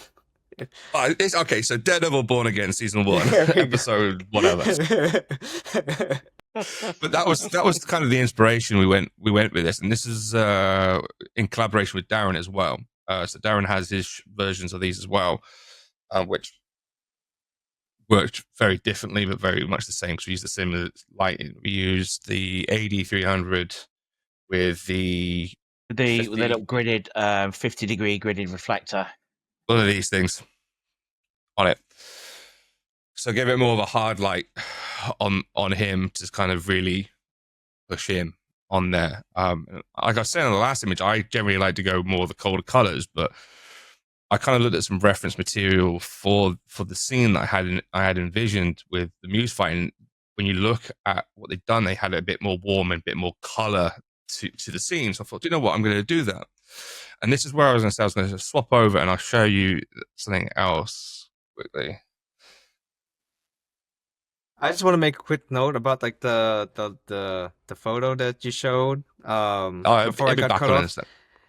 No, I just wanted to say, like, I love how, what's it called? The door frame is just slightly off center, just so it just gives it that sense of uneasiness. Yeah. Yeah, that's what I really love about it, and the fact that the I dude think is that like really bloodied works up. with Yeah. the whole the mental health kind of aspect of the shoot we were going for. It had that unstructuredness to it a little bit and chaos. So sharing this one, this is obviously off Instagram. This is one of Darren's versions of. I was just about to put mine in the folder actually, but yeah, that's cool. So I thought I wanted to share this because we obviously worked on these images in sort of a collaborational piece. But we can see from this one, obviously Darren went more with the colder tones on this one, and I went more with the warmer slight tones. But it was just the setups were the same. We shot with very similar lenses. Mine's the Venus lens, his the Saturn lens. But this is just another version of. I think if you click the arrow as well, I think because I shot this as a 6-image set. You did, yes. I'm not sure whether you did. So yeah, that's like the full, I did. I just haven't set. got around to editing the others right. yet. So I have got my version of these. So what we did is Troy did these particular shots like this, and Darren posed him and did it his way, and I did some that are very similar, but it would be slight tweaks with like he's got his batons in a different place or slightly more tilted or something else like that, just to give it a little bit of facial expressions. Yeah, we kind of put our own thoughts, feelings, and emotions into each of our own shoots with this one, didn't we? So we fully 100% directed Troy. But what I love about Troy is he kind of gets what you're trying to put across and puts his own bit into it that's in line with what you're trying to achieve. Yeah, and these are fantastic. I mean, both of you guys did a banging job. It's like it really just kind of showcases, how like two photographers with different styles, how are they able to like shoot the same scene? Yeah, I mean, we literally worked in tandem on these. I set up the majority of the lighting for the first ones, and then sort of like Tom just sort of directed a little bit, some changes that he wanted to make with the lighting. So we shot with a very, very similar lighting setup in exactly the same location at exactly the same time with the same cosplayer, both with a message of mental health. And yet we still came out with very, very different images. Yeah, and definitely. I mean, as much as me and Darren in some respects do edit or have similar styles when it comes to stuff, but this really shows that there is a big difference between them styles as well. So even though you could have something very similar, the stylist can be so broad, even within the similar scope of things. But I absolutely love this set with Troy. It was just an absolute. They came out better than I could imagine. Yeah, I also think that developing your own style really does take time. And just seeing them in comparison, it's like, all right, like now you can recognize, what type of photo, what is a Tom photo and what is a Darren photo, which is pretty cool. Shout out to you guys. Oh, I actually love the bottom shot. The bottom shot is just... Yeah, the bottom shot is just so dynamic. I actually want to get that framed. I'll take that. That's a compliment and a half, man. Thank you so much. This one, this was taken back in May of MCM. You can just see the O2 in the background on that top shot, and it was all shot in the same place. And I think Originally, I didn't think of this as a set of 3. We just we knew we wanted to get some different sort of poses. It was a very windy day. So that's the cape toss that we've got there. That's all natural from the wind. We never had to really chuck the cape up. We just hit the right timing where the wind would just come down that stretch and just blow the cape in the right direction. It looks really natural as well. It's like fucking... Yeah, it couldn't have hit better. It couldn't, and we just had the right timing. It was like right time, right place, right time, and it was just perfect for what we needed. We were talking earlier about really sort of honing it, like, you know, the complications with manual focusing sometimes with anamorphic, whereas this top image and this bottom image, they're a little bit sharper, and this middle one took me a lot of time to bring out. So I had a very disappointing one with this. When I stretched it out, actually Troy himself is not in focus at all, and the focal point is completely separate. And it took a bit of working because I really love this shot and I really wanted to use it, but I was like, it's not as clean and as crisp as I wanted it to be. So Dude, add some film. it's a Add some load. film grain. You know what though? When and I've started to know since I've come to terms with it in my photography, I've started to notice it more in film and TV. In that for cinematic stuff, shots, even the key subject, doesn't always need to be in focus. And that's something that I had to remember when I was editing this, because I at first when I looked at it, I wrote it off and I was like, right, I'm not going to edit this one because I'm not happy. You can actually get away with focus or misfocus a lot more if you're shooting in a cinematic style, if you get all the other elements right, than you can if you're shooting a straight portrait. And I've started to see a lot in cinema and TV recently where there'll be some key elements and key subjects in shots that either aren't in focus at all, or you can see where they didn't hit focus quick enough.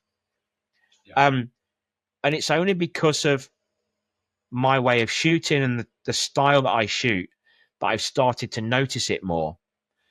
But also, by the time you put it on Instagram and it's viewed like that big on a screen, no one can fucking tell whether it's in focus or not. It just looks like a really great cinematic set. The way that I looked at that one is the way that when I edited it, it was very much... I did it in the fact that it's almost like the concept idea I had was kind of like Superman is like, he's in a motion to do something, and it's like almost blurry because he's going a little bit faster. Exactly. Yeah, He wouldn't It's kind of necessarily the be in concept. focus in that shot. Exactly. So that for me is how I managed to make it work. And then once I got my head round that side of it, it kind of really allowed me to kind of open up in the editing process to really make it work how I wanted it to. Yeah, I mean, like, it's man, like, there are times where I still miss focus. I got back into scanning some of the stuff that I shot on MagFest on Kodak Ektachrome, and a lot of the stuff that I shot were just out of focus, but everything else is like, you know, like you can still see the subject. They're not completely in blur. And that's something that I also got to remind myself is that you don't necessarily have to be like clinically perfect to capture your shots. I think if anything, just a tad miss, a little bit of imperfection can add just more character to the image. Exactly. Emotion and character it goes a long way, a lot more than, you know, just clinical perfection is what I feel like, you know? Definitely. And I think on this shot, I think I did hard light, so there was no cone, no softbox, and I had someone holding the flash because I didn't want it to come knocking over. But essentially, yeah, I used just AD300 Pro just to highlight Troy a little bit more from it, because it was, as you can see, it was a very cloudy day and the light had kind of very much disappeared. So I wanted to bring Troy out a little bit more. I just want to say I just want to say that is the sexiest cape flip that I've seen in a Superman cosplay. Like that's Oh, yeah. A1 cape flip. And this actually, on a story that I posted, actually got a view and a like from Warner Brothers UK on this one. Well, Shit. quite. I was. This for me is a very much a proud moment when you have, even though it was only on the story. I mean, I would have loved them to like the actual post, but I'll take a story like. And then my last one. So this one was shot as a natural light, so there's no flash, anything like this. This is local. This was a local area to me. Shot with a friend Amy, and it was getting very close to that nice little golden hour time. So the sun was quite low. We were on this top of this hilltop, and we just had the sun in the right area. I feel I was basically shooting into the sun at this point. And yeah, I just got her just coming out of the bush, really. So she was portraying Blood Rainer from the series 100. And we just kind of wanted it so that they've just come out of the ground for the first time in 5 years or something like that. It was the concept behind it from the series, if anyone's watched it. Yeah, we had an absolute blast on this shoot, just getting loads of things. It was so hard to pick a shot from here because I have a handful of anamorphic shots as well as just standard shots that we shot on this day that I would love to have put in, but otherwise we'd be here with 20 odd photos later still going through.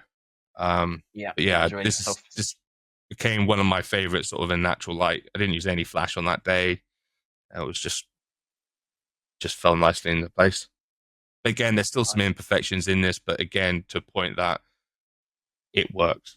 It's not a perfect shot by any means of the imagination, but again, it's still, I feel like it works for what I was trying to portray and tell. Yeah, the fact that you said Beautiful. that it is shot on natural light, man, the bloom really just the bloom at the left side of the image, it just that's just beautiful. Just adds a little Yeah. bit, for me, it adds a little bit extra into it and tells a bit more Yeah, for it. And gives it a very it's ethereal quite look. easy. I Amazing. angled myself a little bit where you wouldn't have seen that bloom and it would still be cool, but I think it adds nicely to Yeah, that it does. side of it. Yeah, man. That's all my Right. ones. There we Moving go. on to Woo! the final section of the show, because we've been going now for quite a while, 3.5 hours, if you're Yeah. still awake. Yeah. What's one project or theme that you would love to shoot or work on? Tom. Yeah. Let's go Tom first. Mm-hmm. I think Darren's alluded on a little project earlier on in the conversation. I want to do some theme stuff. So we obviously got an arcane theme that we've teased for a little bit from a theme event. I think that's going to be kind of my next sort of main focus on a project, as well as I've got a couple of projects I actually didn't realize I got going on. And I'm doing some bookish sort of stuff coming up in the next few weeks as well. So that will be quite fun. And we're going to a place called Waverley Abbey, which I've shot there before. Sort of like the ruins, been used in TV before. It's actually been used in Hot Fuzz as well when he comes out of the court, or outside of the sacrifice, comes running out of a tunnel. That's where I'm The greater shooting. good. Yeah, the greater good. But I suppose project-wise, yeah, Arcane one's one we want to do, the themed one that we've got going on, and just anything else really. I don't have anything set in goal, but I guess another Superman one with Troy and M at some point when she gets her Supergirl updated cosplay. Nice. Miguel, how about you? I only have Anime NYC going on. I am just slowly getting back from a creative drought, and I'm just trying to get my bearings back again. So I figured, you know what? I'm just gonna buy a badge to Anime NYC, shoot some 35, and just try to have fun with it. But as for any thematic stuff that I'd love to work with, I've been playing a lot of Zenless Zone Zero, which is, like a gacha game. Action. It's an action game, and something that I really want to do is like a cutting hairs project. I I'm too lazy to really just kind of describe the characters, but really just the idea that I had in mind is to really just lean hard into like the Tokyo Shibuya type of the sensibility where everything is just like very um just like laced with graffiti and just like very kind of modern punk rock in a sense. I think it's just like a very it's a very interesting aesthetic that I'd love to work with. And ideally I would love to shoot it on Kodak Ektachrome. I just have like a Nice. bunch of like I just have a bunch of slide film just chilling in the fridge, and I just want an excuse to shoot some slide film. So if not that, then I think like any color negative would be pretty cool. That's like one project that I'd love to work with. I have like another a couple more projects that I have in store that I'd love to get back into, but I think my priority is just to get back into the swing of things, go to Anime NYC, shoot some 35, have some fun, and just also just enjoy New York. Nice. For me, there's one project that I've wanted to work on and planned to work on for so long now, and I'm trying to get around to sorting it out, and that's a Blade Runner based project. That is actually based on the Roy Batty Rutger Hauer Tears in Rain scene. Um, so I'm actually planning this scene with Troy actually. Um, we just need to get some dates fixed to book the rain room. And we're going to book it in a rain, shoot it in a rain studio. And Troy's going to do Roy Batty, and I'm going to shoot some stuff on digital anamorphic, but I'm also going to shoot some of the series on film as well. So I'm going to shoot on some Kodak Vision. I think I'm going to use 500T. Man, We that's good. can't actually, unfortunately we can no longer get the Eastman film that they used in the Blade Runner production, but the 500T is probably about as close as I can get. So I'm going to shoot some stuff on medium format and 35mm, and then digital anamorphic. So that's one project that I really want to get off the ground and really get cracking on, because that's been sort of hanging around and in the planning now for a couple of years. And I finally feel like I'm in the right sort of headspace creatively to be able to do it. The other one is a project based around the movie Drive with Ryan Gosling. Man, I love that movie. That's going to be a joint collab project between myself and Carlos Adama and again Troy. So yeah, bit of a running theme. Man, So yeah, we're looking forward to getting that project off the ground as well. You've got So another one, haven't that's you? It was about mundane life, wasn't it, with Charlemagne? yes, yeah, that's a good point actually. So myself and my friend Shalimar stuff, fantastic creative cinematic photographer. Has some amazing ideas when he's shooting, like no one I've ever met. Honestly, some of his ideas are sort of mind blowing, creative, almost bordering on batshit crazy at times. I like that. But he's just a whiz to watch work. And we want to shoot a series of images that's shot with cosplayers, but sort of in a mundane life setting. So doing their ironing, getting ready to go to an event, sat with their feet, or just general mundane life in cosplay outfits. And it's a sort of a little side project that came about because we chatted a lot about how sometimes it doesn't seem to matter what image cosplayers post. A female cosplayer can post a picture of themselves in full cosplay, shot with a pro tog, in a studio that costs hundreds of pounds and it'll get a few hundred likes. They can then post a shot of themselves in front of the mirror, brushing their teeth, whatever, and it'll get 5,000 likes. And we were like, you know what? Fuck it. Let's put this to the test. So we're going to do a professional shoot with cosplayers doing mundane shit. We're going to give it a bit of a cinematic vibe, and we're going to see what kind of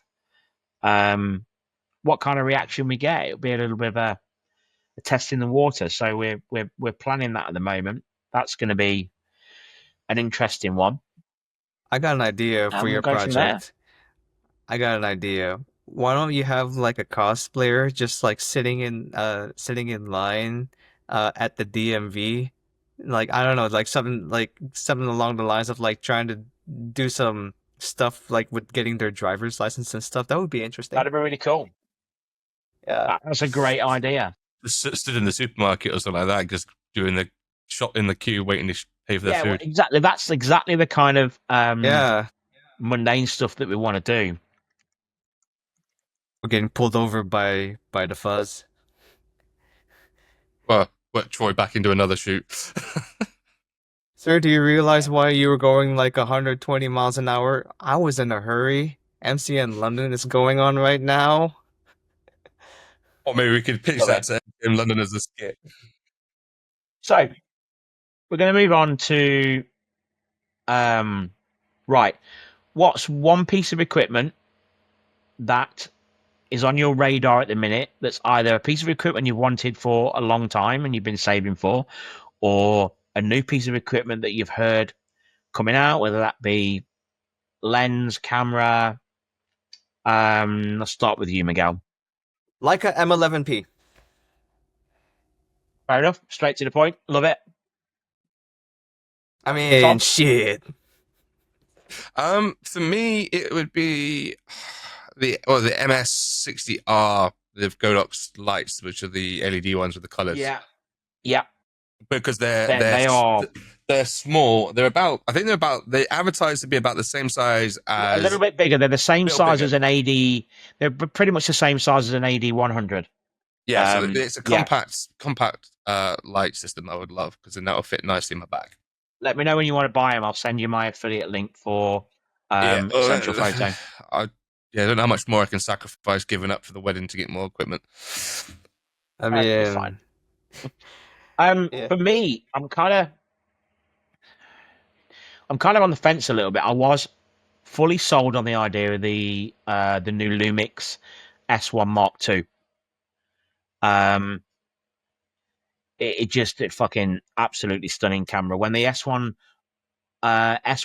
Mark II came out, I was just blown away. And then the S1 II came out, and although it's less megapixel sensor than the S1R 2, I think that's probably where I would put my money. But yeah, that's probably a little way off, maybe towards the end of this year. But then Sure announced the new Iron Star range of anamorphic lenses, and now I'm like, shit. I don't know, man. I think I was talking to Nat, and we were just kind of teasing about like how you do kind of low-key want the M11 Safari. And I don't blame you. Like, come on, man. We can be Leica buddies. Yeah, I must admit, when I popped into the Leica shop in Geneva last month, they had the 007 version of the was it the M10? Oh, I want that. I'm a Bond Just fan. so fucking gorgeous, but so ridiculous. But yeah, the M11, I think the grey edition, which I think there's only like 2 in the world, would be like my absolute dream. But being realistic now, yeah, I think I'm as much as I would love the Iron Star Surays, I think it will probably be the Lumix S1 Mark II first, and then maybe look at adding another anamorphic perhaps next year. Man, I know I said Leica M11P, but that's kind of like a dream. But if I was being a little bit more realistic, I wouldn't mind getting a used Leica M240. I think it would just be cool to have like a digital rangefinder. But I think like after this podcast, I am also kind of tempted to get myself like an anamorphic lens for my Lumix. So No, or you my want Fuji. to. That would be kind of cool to work with. Yeah, I'm not gonna yeah. lie. There you go. So Does that mean I'm an influencer now? No, because they're not sending you free shit. yeah. And Blu-ray, again, we are not. Lumix, if you're listening, you know, I'm quite happy to receive and review free shit. Same thing with Greatly Leica. appreciated. Thank you. Yeah, same thing with Leica. And Look, Leica, what yeah. Godox, Suru, any Godox. brands that we've said on, I will put it out there. Any brand that we've said out there, we are not sponsored by any of them. All right. Look, I will not We talk just love shit about using 'em. anything Leica. Like I will just gas the shit out of you. Like please hire me. You know, I will say that you know, like jokes aside, I don't use my gear to get attention from brands. I use the gear that I use because it really, really works for what I shoot. I've spent so many years. I've been shooting for 30 years, and I've wasted a lot of money on gear that I thought I wanted, that I thought was right for me, and then a few years ago, I took a step back and thought, no, I need to, so I spent a lot of time reviewing focal lengths I use, apertures that I use, stylish shots, and then I settled on the gear I've got now. And for the first time in many, many years, the last sort of 18 months, 2 years, I've been very, very happy with the gear that I've got. And that's reflected in the shots that I'm producing. And the Lumix cameras just work for me. The Sigma and the Sirui lenses work for the way I want to work. And similarly with the Godox lighting, I love the Godox ecosystem because there's so many different modifiers and things like that just work together. So I can use the same modifiers on my flashes as I can use on my my LED cob lights, and it just works for me. It doesn't necessarily mean it has to work for everyone or that it's the right gear to use. But yeah, man, I've fucking wasted so much money on gear over the years, and then like finally realized that you don't need all the gear. You just need the gear that works for you for what you want to shoot. It's as simple as that. And anything outside of that, you can hire it for a day. You want to shoot with that 70 to 200 f2.8 lens for an event you're going to. Just fucking hire one for 50 quid for the day. It's all you need. It's not the So- camera, it's the photographer. Exactly. So last one before we move quickly on to the audience Q&A, which will take about 30 seconds. What is one tip that you would give to any budding cinematic shooter? Tom? Don't rush the shot. Take the time. Work out what's in your frame, how you want to frame it. Not just the subject, but also what's surrounding, but also what's in the background. Miguel? Always find a way to be inspired. And what I mean by that is don't just look into your favorite TV shows, your movies. Go out there and explore other films, other filmmakers, other photographers. You never know whether you might find something that resonates with you deeply. So that's a great tip. I mean, I've got inspiration from music videos in the past. Yeah. There's inspiration all over the place out there. Yeah, like dude, like I read a lot of photo books from say like hip hop photographers, people who like, the shot rap artists. I also look into works from say Gordon Parks or Dorothea Lange or even like Roger Deakins recently like released a book documenting some of his stuff as a photographer, even though he's more of a cinematographer type of guy. So yeah, just keep opening yourself up to inspiration. That's what I would say. For me, I would say, and this is something that I came across more recently, but I look back and it's something that I've actively done for quite a while. And that is, don't be afraid to put your own emotions and feelings into a shot. In fact, I'd actively encourage it. Yeah. Particularly when you're working with people, it can really help to connect with the viewer if you put real emotions and real feelings into a shot, similar to what we did with the shots with Troy and Daredevil. And it's something when I look back that I've subconsciously done for quite a while when I've drifted more into a sort of cinematic style, particularly when working with models or cosplayers. And I think, it's very easy to just, as you've said, just recreate that shot from your favorite TV show or your favorite movie. But sometimes doing that, you can struggle to get a connection with the viewer because it's just like a page from a comic book. Yeah. Whereas if you put some real emotion and real feelings in there, something that you felt yourself, not necessarily, it doesn't have to be a feeling that you feel or an emotion that you feel there and then. It could be an emotion that you've felt before from a poignant moment in your life or a real life situation, and inject some of that into the style, the pose, the facial expression, the posture and the body language of the cosplayer. That would be my tip.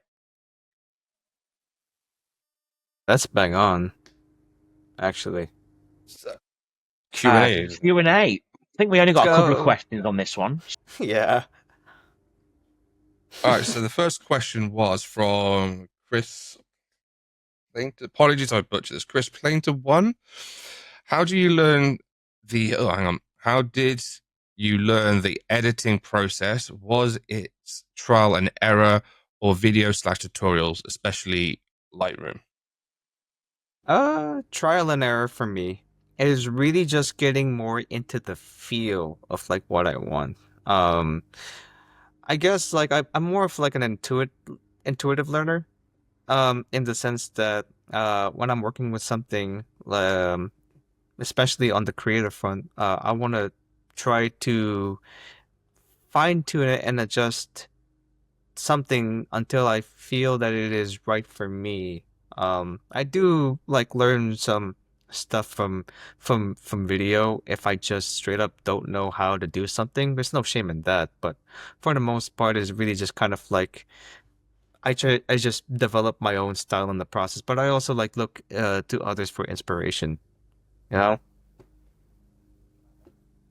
For me, when I started in the earlier days, I, like many photographers, started with presets. But then I started to reverse engineer those presets and figure out what gave them that look. And once I'd figured out how they achieved the look, I figured out how to alter them to make them my own. And then further from that, how to create my own from scratch. And the same with color grading. I'd just take, you know, a base preset that I'd built or that I'd adjusted, and I would find there are some great websites out there for screen caps from movies and TV shows. And I would pick a selection, and I work with a dual monitor setup. I have done for years now. And on one screen, I would have a series of screenshots from, say, the character's show or movie that I'm editing the cosplay set from. And I would sort of engineer in the colors by just literally by trial and error, dialing in the color grading in Lightroom, and it literally until I'd sort of got somewhere close. And sometimes it could take 10 minutes. Sometimes it could take an hour until I got to where I want. And once I'd figured out sort of like the science and general feeling behind it, I got much, much quicker. And now I can just sort of look at or watch a series or a film and then go, right, yeah, I know, and I know kind of what I need to dial in. But like you, Miguel, if there's something like really, really tricky that I'm not, I might sort of quickly jump onto YouTube and just have a quick look. But I think I've been shooting long enough now that it's not often that I need to do that anymore.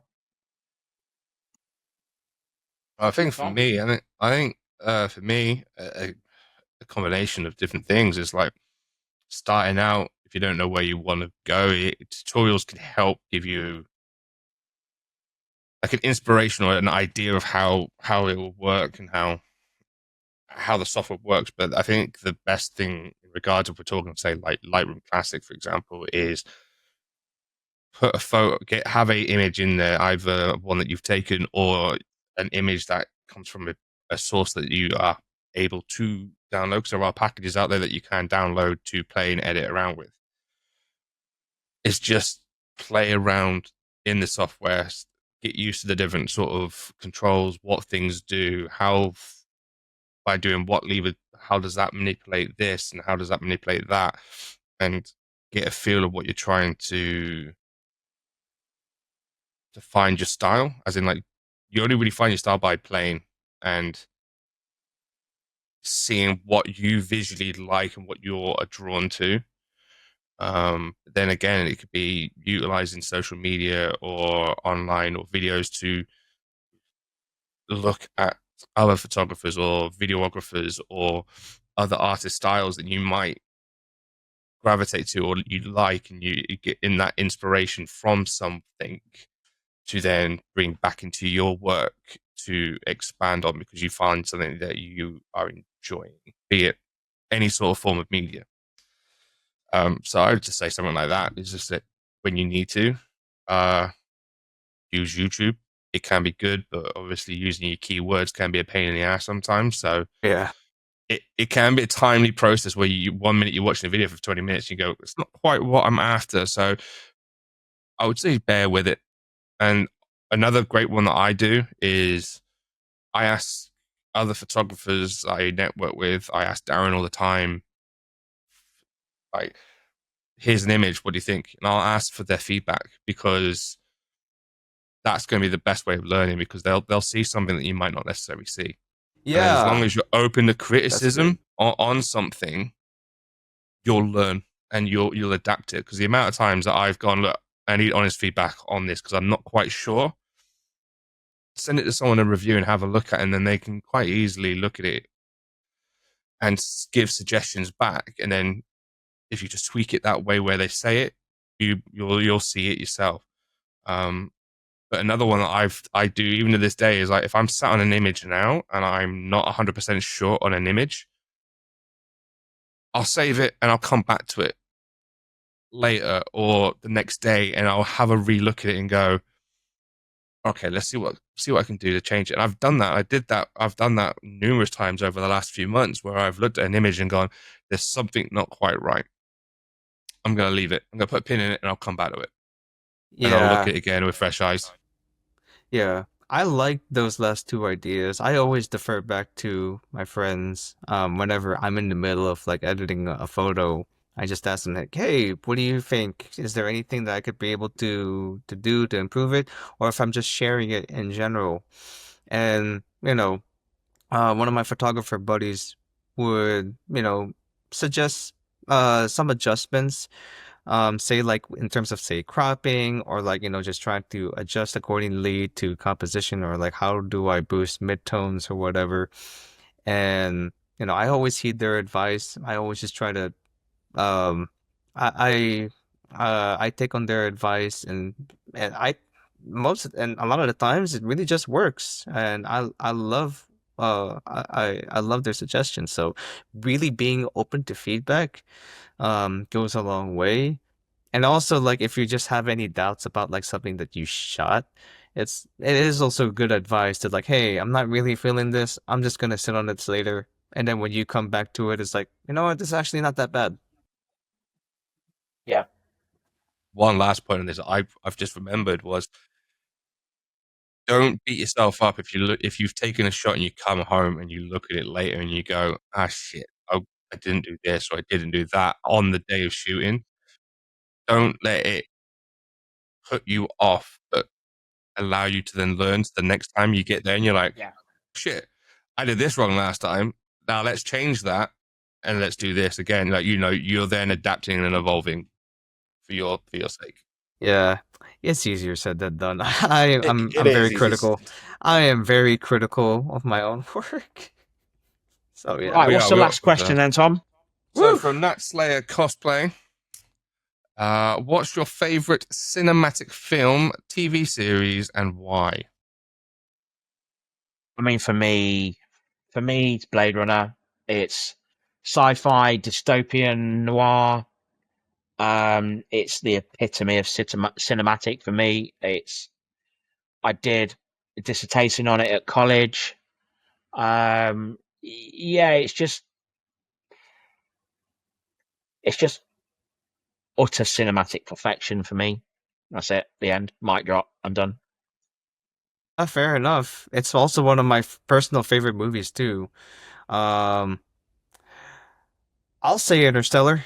Because for me, it's I think it's just a near perfect combination of of capturing the wonder of sci-fi and really just um just embodying the fantasy of just like going beyond and exploring the stars and the cosmos and what is possible in the universe, but it never loses its human touch. And what I love about it is that ultimately it is a celebration of the human condition, because ultimately the premise is twofold.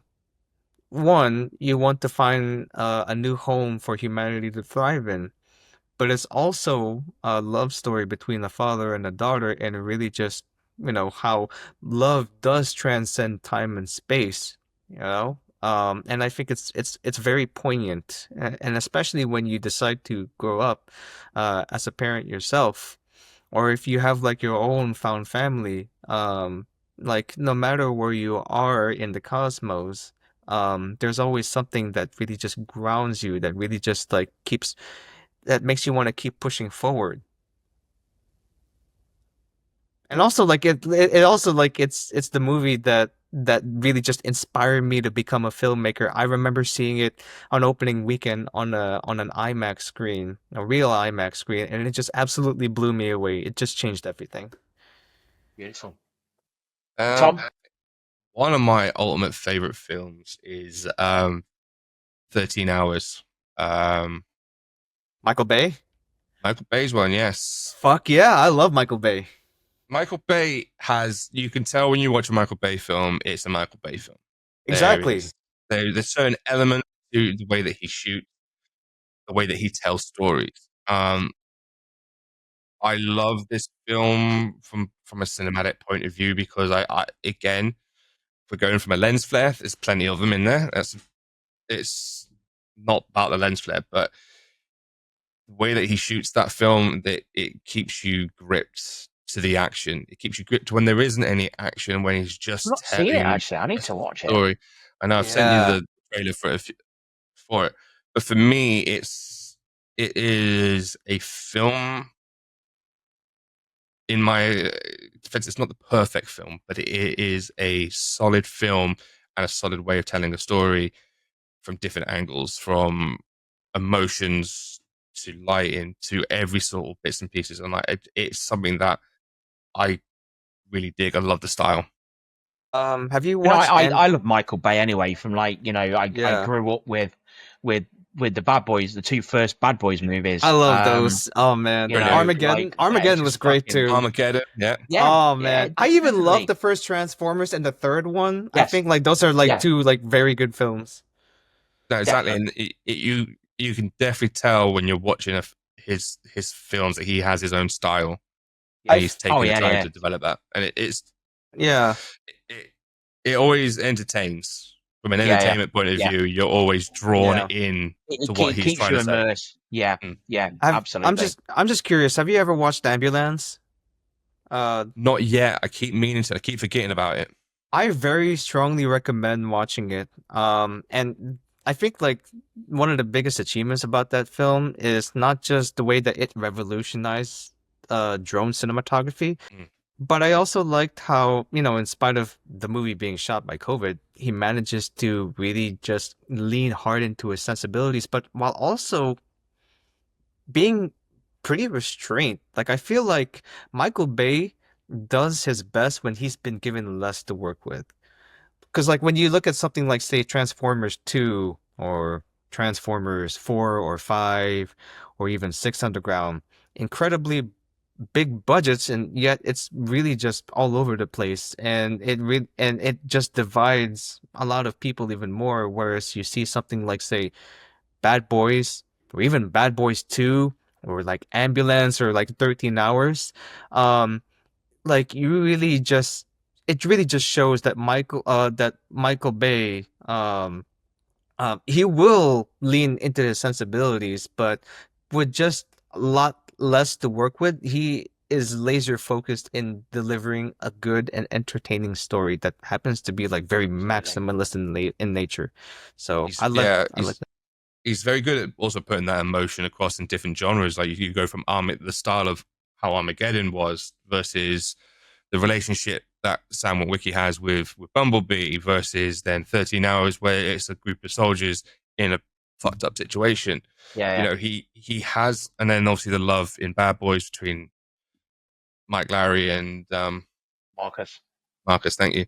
Yeah, But you know, the way that he does shoot it does tell a very story that you get hooked onto a character, and he tells. definitely. It's very gritty in some places as well, and it's Yeah. far from perfect. But like we were saying, it's like he leans into that. Yeah, it's like He look, leans into the sort of slapstick, tongue-in-cheek humor as well, and it kind of works when with most directors and producers it perhaps wouldn't. It's just love it. So that's film. So a TV series, quickly, yeah, that's we are drawn to from a cinematic point of view. TV series. I haven't watched television in a while. Can I include anime? If you wish to, then Yeah, yeah. yeah. Why not? I mean, a cop out answer, but I am a fan of Shinichiro Watanabe.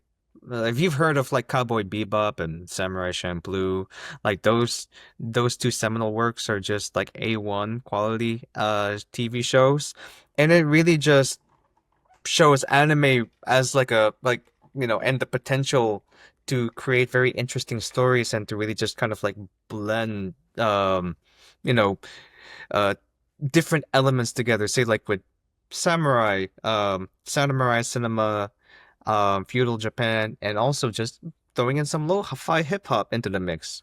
There's a reason why like Samurai Champloo is just so beloved. That's one of the reasons. And with Cowboy Bebop, you also have like different genres of like music infused into like this strong cyberpunk setting, and you also have like very strong philosophical aspect into it about existentialism and like what is real and what is not, especially by the end. It's like really cool stuff. um so those are my two picks in on the animation side of things. I think in the live action realm, um I love Breaking Bad. Um, I really love what Vince Gilligan did with the series, especially in the later seasons, where he really just doubles down on Walter White's evolution to villainy. But I also think like there are very strong cinematic aspects in the sense that there is just there's just a lot of like great subtext and symbolism, especially with like the teddy bear, or really just kind of like the use of color per se. You notice that there are some certain like colors that are just like striking to like the eye, and even like the way the camera moves around. It's really cool stuff. I love what he did. in the series all around from a storytelling perspective, but also from like a technical perspective too. So I those are my answers. I'm going to throw an anime or an animated show in there myself. And for me, it's Arcane. Man, I love that. I have never had an animated show hit me so hard or grip me so hard as Arcane did. I have. It was just both a cinematic and emotional masterpiece. Obviously the relationship between the characters was fantastic. I felt that the people that they'd got to voice the characters was just absolute perfection. But just the way, the whole look of the show, the camera angles, the camera techniques, the composition, the use of light within the show, it made me look at animated shows in a way that I've never looked at them before, and that was to see them as cinematic. I'm quite new to watching animated stuff. In previous years, I'd always kind of like dismissed it, because I am a very visual person. When I'm watching films and TV shows, I am largely looking at them from a visual cinematic aspect. It's just the way I look. I'm looking for light, I'm looking for composition, and that to me is as important as the acting and the people that are playing the roles. And I overlooked the fact as I could see animated shows in the same way. And Arcane really taught me that I can. It was just absolutely beautiful. And it inspired me so much in my photography. Yeah, it's just stunning. Yeah, man, it's a great show. Tom? I'm going to pick two here. I'm going to pick one animated or animated series and a live action. For me, very similar to Darren, I really loved Arcane for very similar reasons. It was a gripping story, but the way that it was shot, from a visual point of view, was bright colors, the dynamics of it all, how it gripped you from basically the moment you started. It had also an amazing soundtrack in there, but an compelling story as well.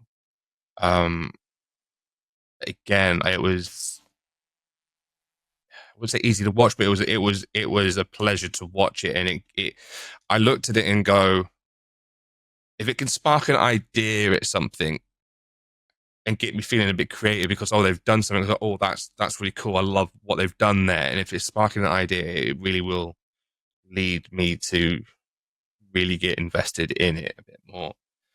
And my live action one for me is SEAL Team.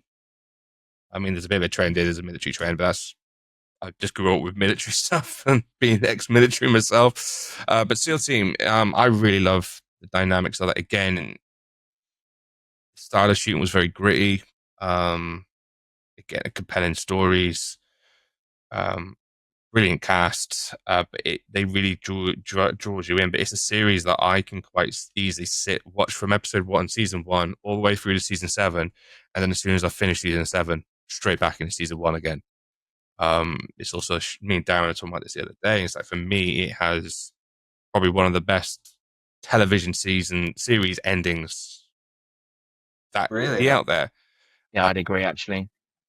It's rare to have a series that you end it and you feel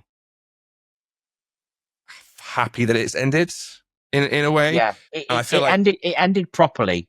it ended on didn't their end, like, terms, and mid-season or anything. it really kind of, it gave you that they haven't just copped out on the last episode and gone, all right, they're all dead, or Yeah. they've done something else. They've really thought about the dynamics of the characters and how them characters potentially can carry on.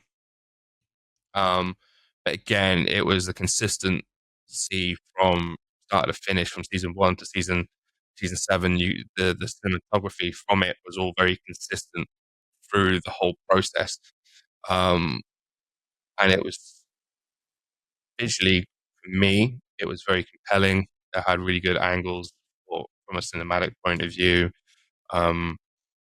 Yeah, from a storytelling, it also gripped me and it made me feel invested in a show. I gotta give it a watch then. If you like David Borealis from Buffy and Angel, then yeah, you'll love it. All right. Or Bones, if you know him from Bones. Right. Well, that brings us to the end of another very long episode. Man.